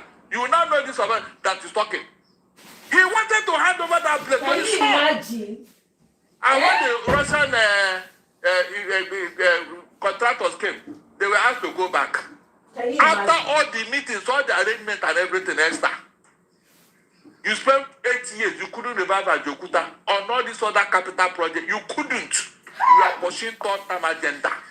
You are pushing, and now you are talking as if you're a but I pity Nigerians. Somebody will call now. I love Obasanjo. I love Obasanjo. He was this. He was what did he do? What did he do? What did he do? Did he do better than George Washington, who laid the foundation of American greatness? I told you here that George Washington was invited by American soldiers who fought the Civil War.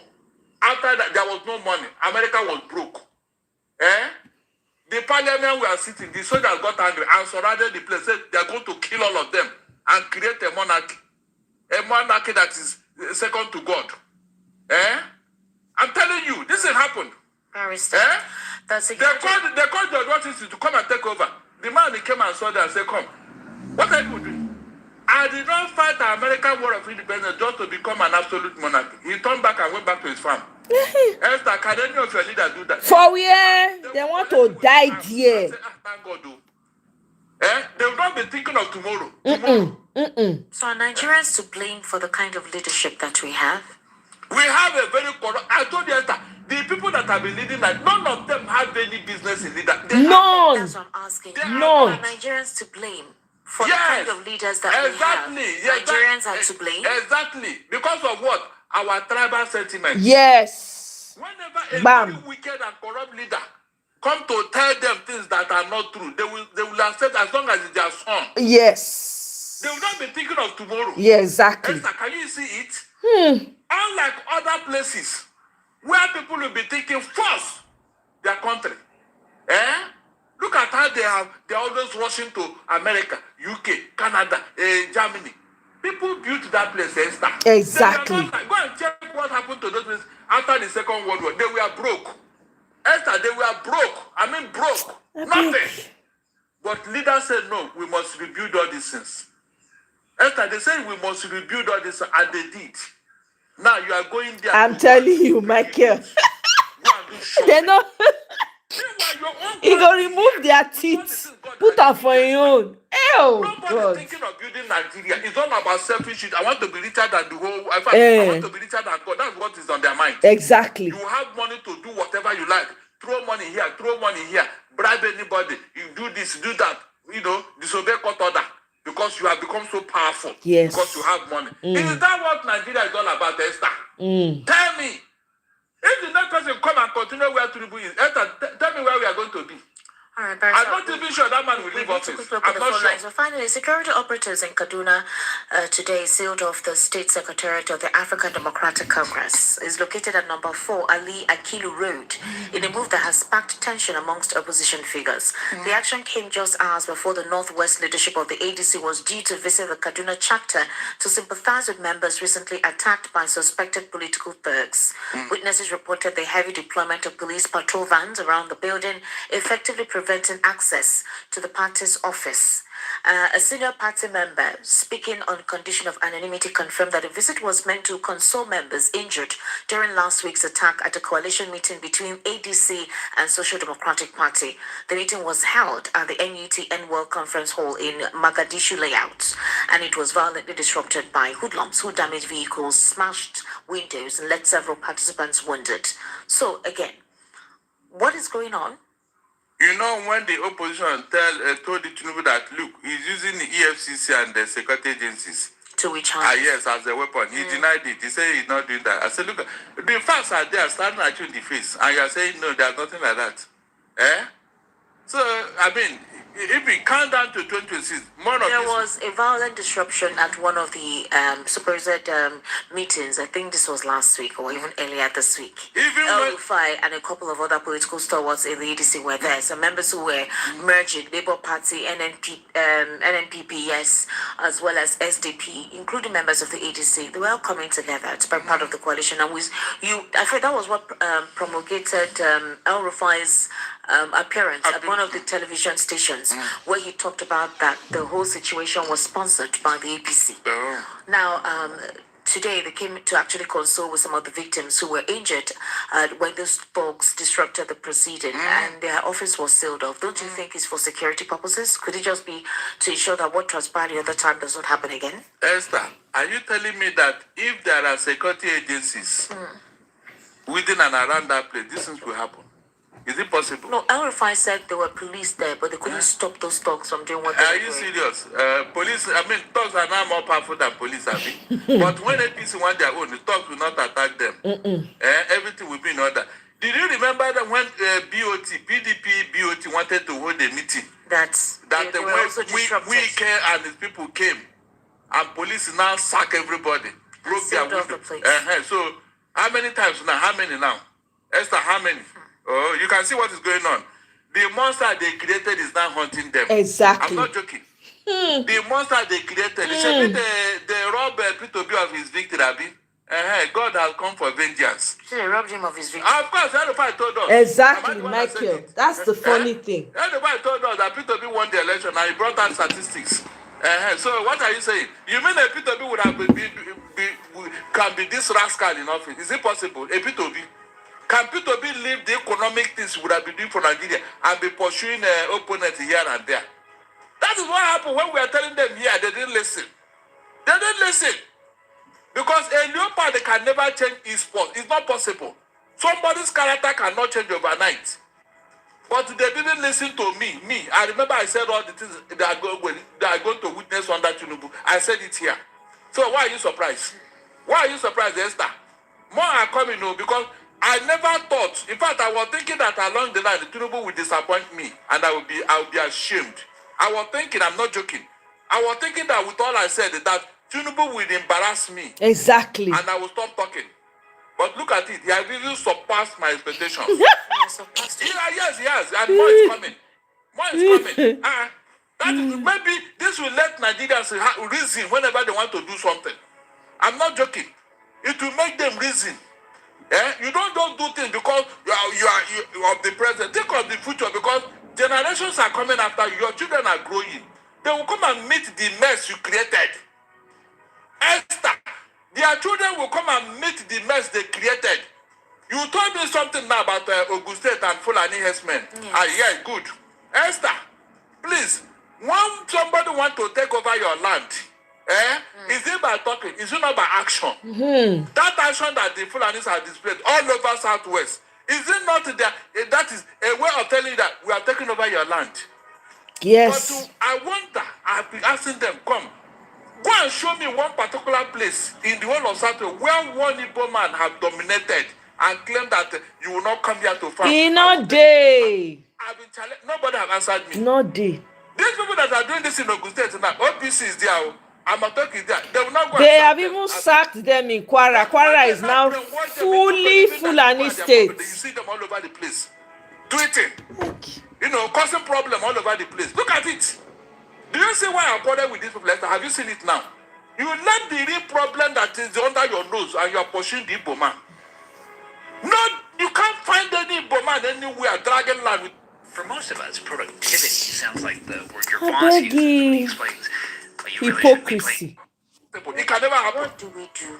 It can never. It is the people that created the problem. Let them solve it. Let them talk enough. Let them solve Let them solve it. Yes, let them solve We are it. at the end where we're feeling the Let it frogs. happen. All of us will enjoy it. Enjoy it. I'm not enjoying it. No, we're enjoying it. We're Yes, enjoying it. I'm not enjoying With all that is going on today, Esther, can you believe that somebody will leave this problem, this big problem that is on? They will be pursuing Igbo men, telling them they want to take over their land. Where are they taking the land? I like Ofuha.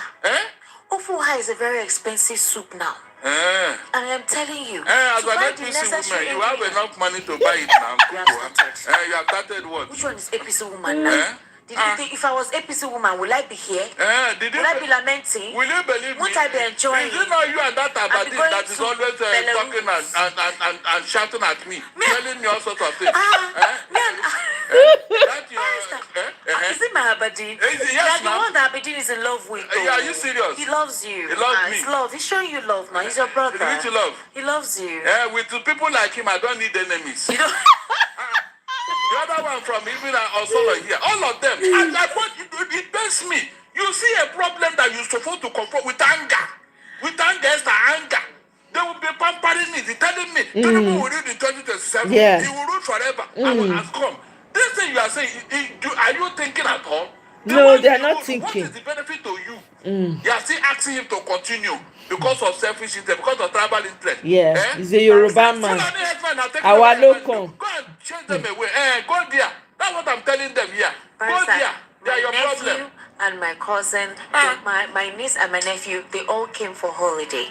You know, the long-term holiday. Barrister, I can tell you, these children, then they chop.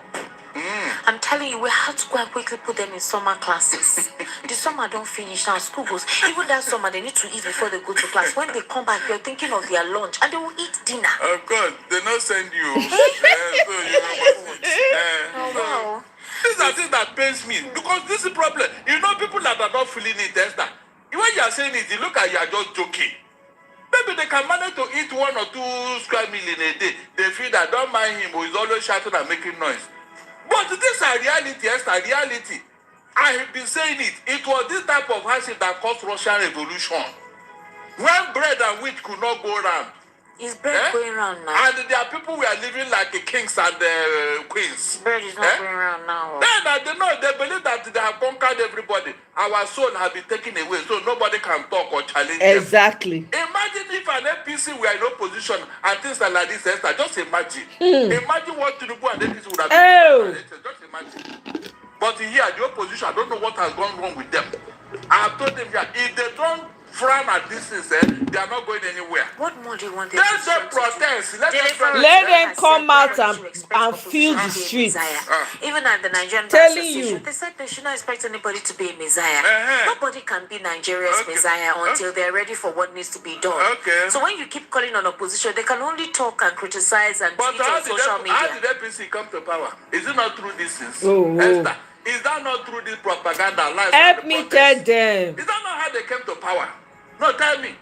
How will you tell the whole world what is going on here? This place has become a zombie territory, Esther. Zombie territory. Nobody say anything, nobody see anything, nobody hear anything.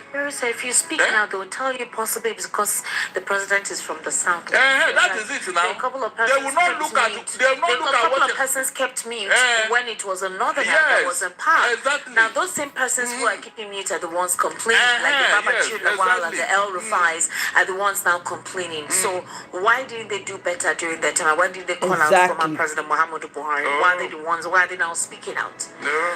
Anyway, let's take your calls and reactions. You know my greatest word, Esther? No.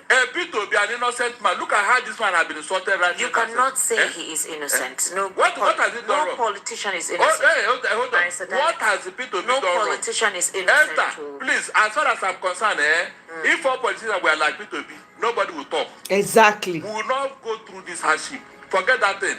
I'm not saying that Peter B should do 100. Yes. At least that man has conscience. Yes. A P2B cannot behave like this in office. Exactly. You cannot be certain. You cannot be certain. Hold on, Esther. Listen. From their fruits we shall know them. Exactly. Preach, barrister. Just like William Piano, who took over from me. He had the opportunity. Esther, he had it. Exactly. So Kene, you see him, right? He did not even know that one day he contest for presidency. We don't talk about her in the play out. Yeah. The character of Adiboma who know how to manage resources. Leave this man to lead us, and let us see. They will not allow him. They will start propagating all manner of things, conspiracy theory, all this midnight meeting. Who will be where? Do you think the president will be firm when he possibly comes a second term? If he comes a second term, he'll be firm on some of these issues. Why will he be firm? When we'll be thinking of maybe another third term, what Obasanjo did not do, we want to do it. So with the way the National Assembly is, Esther, they may change the constitution to accommodate him. I'm telling you. Okay. Esther, what is today's date? Okay. Has he told you something that he followed through? Hold on.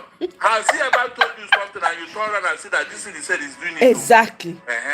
That is one thing to know. So that you not be surprised. The president appreciates democracy. He cannot be the same person to destroy it. I've had it. So this is democracy, Abi. Even while he was in Lagos, he was not practicing any democracy. He thought that in Lagos about the press package him. 08036929933. That's the number to call. 08036. Barrister Darlington, I cut cap for you. These two interviews, you nail them. I don't return to 100% fan. When they talk before that article. How are you? Good evening, Esther. Good evening, sir. Welcome, Ayodele. How are you, sir? Yeah, very bold man. We all need to be as bold as him, if not more. I just want to say thank you to Barrister. What is your name, sir? My name is Uzo. Uzo. Yeah, I tried all through yesterday. I couldn't get you. Sorry. And I was so annoyed. because I wanted to talk about the case I'm doing yesterday. I wanted to talk about her because I was so if I was given a cutlass, and I get that. Of course, you can't call on air and talking like that. Are you a terrorist? Wow. The guy no hold Don't back. accommodate terrorists. I'm just started by Hello, sir. Good evening. How are you? My name is Ralph, calling from Satellite Town. All right, sir. Please go ahead, sir. Mr. Barrister, this night analysis, lit on your top notch, honestly. Honestly. You said the right thing, honestly speaking. The issue of Ethiopia traveling is just baffling me. I'm just getting worried somehow. How will president travel up to without even the president for the country is traveling to visit him? Sharper reliance, you too now. You need to carry. Not only one person. Everybody need to fall out. It's easy to point finger. You self carry placard come out. All of us need to full streets. Not be to come the point finger the one when they talk them out. Everybody need to be bold like Barrister Darlington. Something there we don't know. This issue of adding more money on the price on the fuel. And just I asked too much questions about to Mr. Barrister, you couldn't answer it. I don't know what that one is. Is it for what exactly? Is it as task or what? I don't know. Even the people just read it, they just sit down, wake up. There's another thing I discovered in this government. It's like he's giving every minister a task to raise money. Exactly. Look at the aviation. He's people Western, they want to build airport. Look at Omoye. He's still Western, want to do coastal road. Look at NEPA. He didn't work over the Chris NEPA. Look at the education system. To this extent, I don't even know whether they're intentionally making these students to fail in order to write Wike or write Kejam again. A lot of things are going on in this government. To be sincerely. Good evening and keep it up. God bless you. Thank you very much. Good evening. 08036929933. That's the number to call. 08036929933. Hello, good evening. How are you? Hello, good evening. Turn down the volume of your radio, please. I always tell you guys this thing. What's your name, please? My name is Felix from Ogun State. All right, sir. Welcome. Yeah. You see, there will be no solution until the day we want to get solution. How do we do it? There's nothing wrong in having protest. They cannot kill the whole Nigerians one day. It's not possible. I'm telling you, Michael, you don't go recharge in battery. In battery don't low. You need to go recharge her. Is that what? You can expect it. I'm sorry, please let me take this to warn you. If you call here, you slander, you insult, you defame anybody. Not to talk of our dear presidents. Oh, good night, Oriyomi. I appreciate. Please be mindful. Good night, too. Have a good night rest. React, criticize, recommend, whatever it is. But please don't insult, don't threaten, don't slander, don't defame. I don't want you all. Hello, good evening. How are you? Good evening, yes, sir. Welcome, sir. Barrister Darlington, I greet you. Well done, my brother. So, my take is about, What's your name, sir? my name is Ferdinand Abing. All right. Calling from where, sir? Calling from Isheri. All right, sir. Please go ahead. Here. Go ahead, sir. All right. It should not be a surprise to us. Right from time, Fulani have been saying Nigeria belongs to them. So they can do anything they feel to do and go free. So whatever Barrister is saying is 200% right and it's correct. So no one should put blame on him. Thank you very much. Good night. Thank you very much. All right. 08036929933. 08036929933. Hello, good evening. How are you? Good evening. Good evening, sir. What's your name, please? My name is Samala. Samaila. Yes. Please go ahead, sir. I want to agree with Barrister there.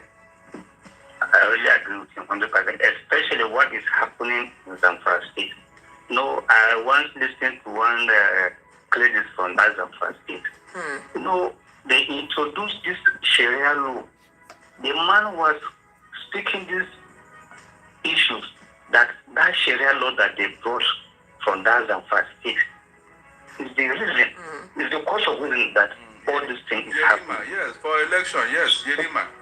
So I totally agree with that. You've invested in your home. Oh, we protect that man. investment. Quality First Home Improvement delivers 36929933. That's the number to call. 08036929933. Hello, good evening. How are you? Exactly, Sir, what's your Michael. name, please? Bam. Good evening. Darlington, I greet you. Well done, sir. My name is Obinna, calling from Etugo. Okay. Go ahead, sir. Quinessa, Sir? all the things you discussed this night, and the one the Barrister Darlington said, which one we have never heard in this country? What is the new thing there? This thing is being talking every day by day. No solution. Nothing. Our leaders are the ones to change this country, not we. Because we are living according to the direction they direct us. I want to give you one proverb. One man, his son want to travel to America. The day his son want to travel, he was taking the son around the compound. Because the son said, why are you taking me around the compound like this? He said, I don't want you when you go to America to continue writing letter to us, say, how is home? This is how home is. You are the one to change this home. You are the one to change this home. If you did not change it, it will remain like this. Don't ask me how home. So Nigeria will remain like this until when leaders of this country want to change it. Thank you. My name is Obina, calling from it. Thank you, Bina. 08036929933. That's the number to call. 08036929933. Some of you are calling on WhatsApp, but I don't know. It's not indicated. Hello, can you hear me? Yeah, I can hear you now. All right, good evening. What's your name, please? Yeah, my name is Samuel. I'm calling from Shasha. Samuel, can you speak up? Yeah, my name is. Hello? I want to agree with Barrister Darlington. Okay. You know, on the issue, you're disagreeing with him that President Tinubu cannot go bid for protective. You know, and I disagree with you. Is he not the same President Tinubu that went to House of Rep to extend Dr. Ku's tenure? So if he's not up in 2027, he will do more than even Obasanjo. So that is why we need to get our voter card and press for good governance. Having said that, I also want to talk about Adike Dabiri. You know, I don't know how somebody with such kind of,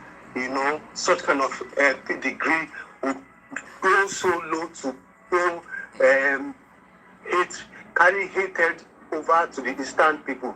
I don't know. I just pray that this country grow up and stop all this hatred and tribalistic pattern, because this is the only thing that can set the country on fire if she is not properly stopped on time. God bless you, Barrister Darlington, and God bless you. Right, you guys are doing very a much. good work. Esther, most times, don't blame the officials. Good evening, Sister Lee. That is Esther now. Yes, sir. Yes, sir. Welcome. And my barrister at law, Barrister Darlington, I greet you, sir. Well done. What's your name? My name is Michael from Festac. Okay, well done. I've been enjoying you guys for a very long time now, but I've not been able to get through. So thank you for all you're doing. Let me just go straight to the point. I want to ask you, Barrister Darlington, what is the job of the Federal Executive Council? Don't they have any binding effect on the president? Can't they tell him that this route you are going on, don't go there? Nigerians are so, don't they have what are their collecting allowance and everything? For where? Their job is it just to go there and shop and come back? Yes. Just explain to me what their job is. My brother, they have been compromised. Exactly. You know, when they say they are getting more money, that money is to silence them. That's why they cannot talk. That's the truth. Okay. Is there no how we can have a bipartisan group of people who can advise the president based on national interest? Not partisan now, but based on national insecurity or interest. For where? Nobody can advise him. He doesn't take advice. Exactly. So he's a king. Oh, yeah. Nebuchadnezzar. Exactly. Good night. Hello? Hello. Yes, good evening. Welcome. What's your name, please? Hello? What is your name? My brother. My name is Chuks from Okota. Chuks from Okota. Welcome, sir. Okay, Brother Darlington, good evening. Good evening, my brother.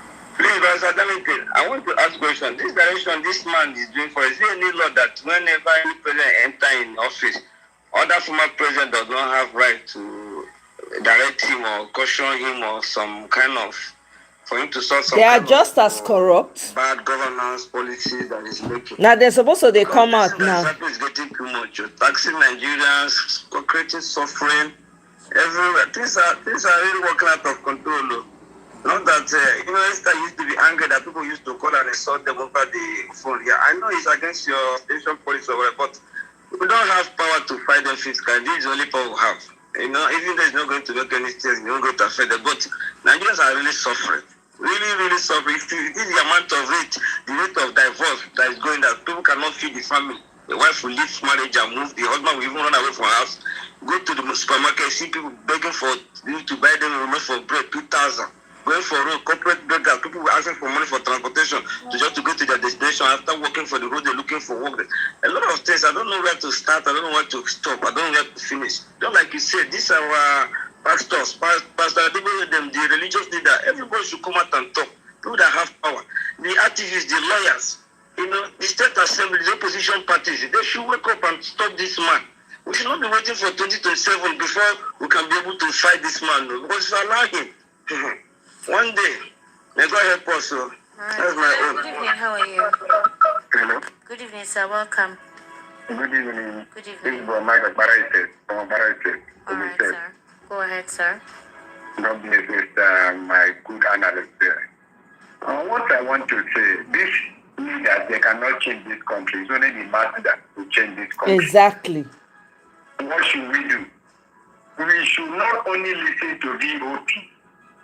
Whatever we are hearing there, we should relate it to our friends. Exactly. Bam. Make sure our parents, our brothers, everybody, they have their own PVC. Because we have to take the bull by the horn. Exactly. These people, they are so harmless because they are comfortable with the resources of Nigeria. They're supposed to be shared to everybody. When you listen to VOP, make sure you relay the information to your colleagues, including in the office, so that we will be able to push these people out, if by force and by fire. God will not allow these people to come into power. By the grace of God, God will help us. Have a wonderful time. All right. Hello, good evening. How are you? Hello. Hello? Yes, good evening. How are you? Esther, good evening. Welcome, sir. Barrister Darlington. I want to commend your in-depth analysis. What's your name? Because my name is Ola. I'm calling from GRA. All right, Ola, please go ahead. Because it make it easier even for the layman to understand what is going on in Nigeria. You see, nobody can come out to protest or to even say anything against this current dispensation. You know why? Even when we try it during the NSAS, you know what happened to the people of Nigeria. Of course. And I don't believe anyone ever wanted to repeat the same thing to happen in our country again. Thank you very much. Thank you very much. Esther, Sir? did you see the irony of what happened at Lekki Toll Gate? The same government that slaughtered their children, they voted them into power, Esther. Can you beat that? Try that abroad. The government said they didn't slaughter anybody. So it was the spirit that, in fact, that mistake they made up to tomorrow, I will not forgive those people who voted this people, either in Lagos or in Abuja. Because it was APC government that did that into those children. All right. Slaughtered them. We have a live appearance right Slaughtered now. them. Hello, good evening. Thank you for joining us today. Welcome. Please come close to the microphone. Oh, I thought you were the one actually speaking. Please come. It's time. Come in, please. Sit down. Yes, so how can we meet you? Introduce yourself and tell us what you're up to. Good evening. Hello, good evening. Welcome. Yes. My name is Dr. Collins. Dr. Collins? Yeah. Okay, Dr. Collins, please go ahead. Tell us precisely what the objective is. All right. Good evening, Lagos. Good evening, Nigeria. We're actually here to invite you specially for a program that's coming up tomorrow. Okay. Yeah, it's actually Lagos Wellness Week. Okay. And what we're all about is... I beg, Biko. Not be Lagos Wellness Week we come for. Sorry. Guys, I gotta take this forward. If Nigerians in the diaspora refuse to send money to Nigeria, to spend in Nigeria, other than for food and drugs, the Nigerian economy will be near bankrupt. Absolutely. Absolutely. I agree with you. Let me tell you something. The religious leaders, if like 5, 6, 7 to 10 of them are commenting what you people are analyzing every day, which are really the problems on ground, the government will sit up. In the olden days, I'm not somebody who is religious, trying to talk religion, but I believe that it is the people of the Almighty, people that are being used by Him, that continually want the government of the day. And on the politics, the best thing to do now is for Nigerians to get their PVC. Yep. Look at the situation of the 2023. Some people are at the point of getting the PVC just because of some slight issues, they went away. And at the time we vote, at the time this Bet Nigeria are showing this, showing that, exactly, what values will that one give to the country en masse than you voting in the right people?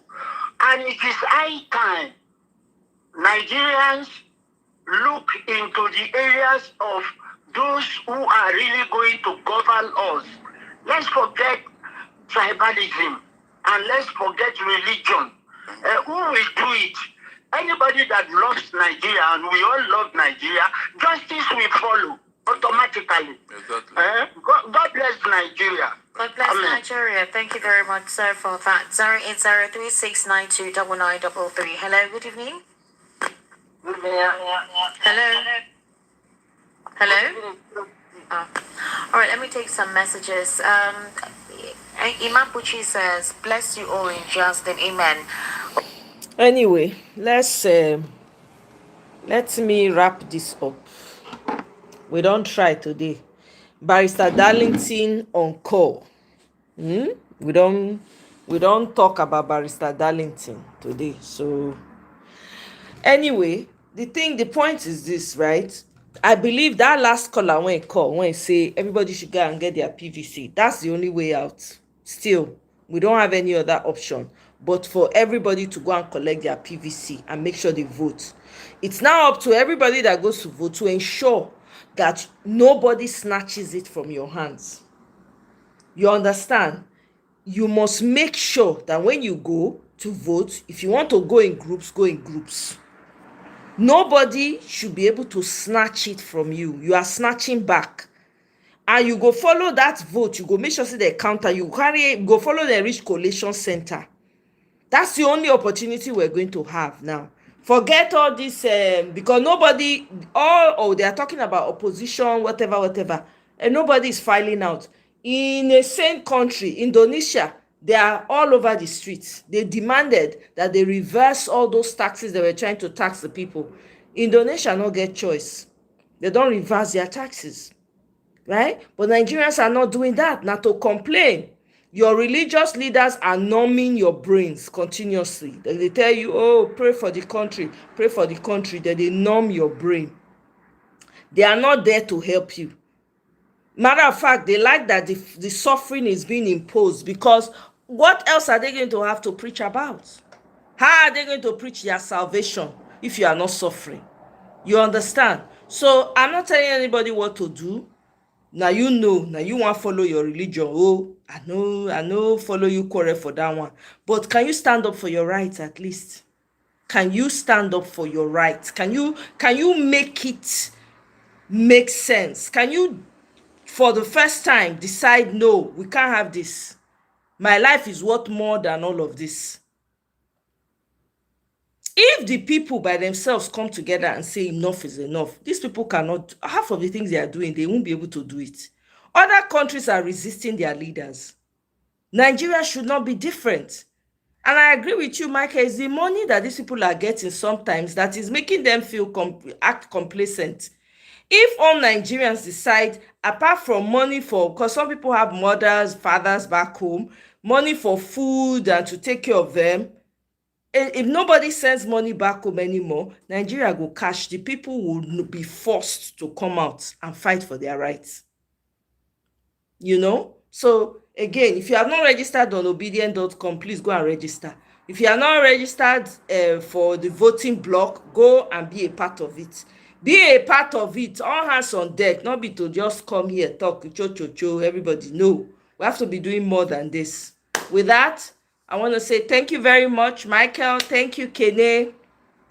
Everybody that was able to join me, I appreciate you all. Oriyomi, good night. Ayodele, thank you very much. Who else was here? Kene, thank you. Who else? Shaper Reliance. Shaper Reliance. Is it Shaper? Yeah, Shaper Reliance. Everyone that was able to join, I thank you all very much. Merlin, thank you. Anyway, guys, I will see you now on my next one. Thank you so much. I appreciate you all. Have a wonderful rest of the day. Bye.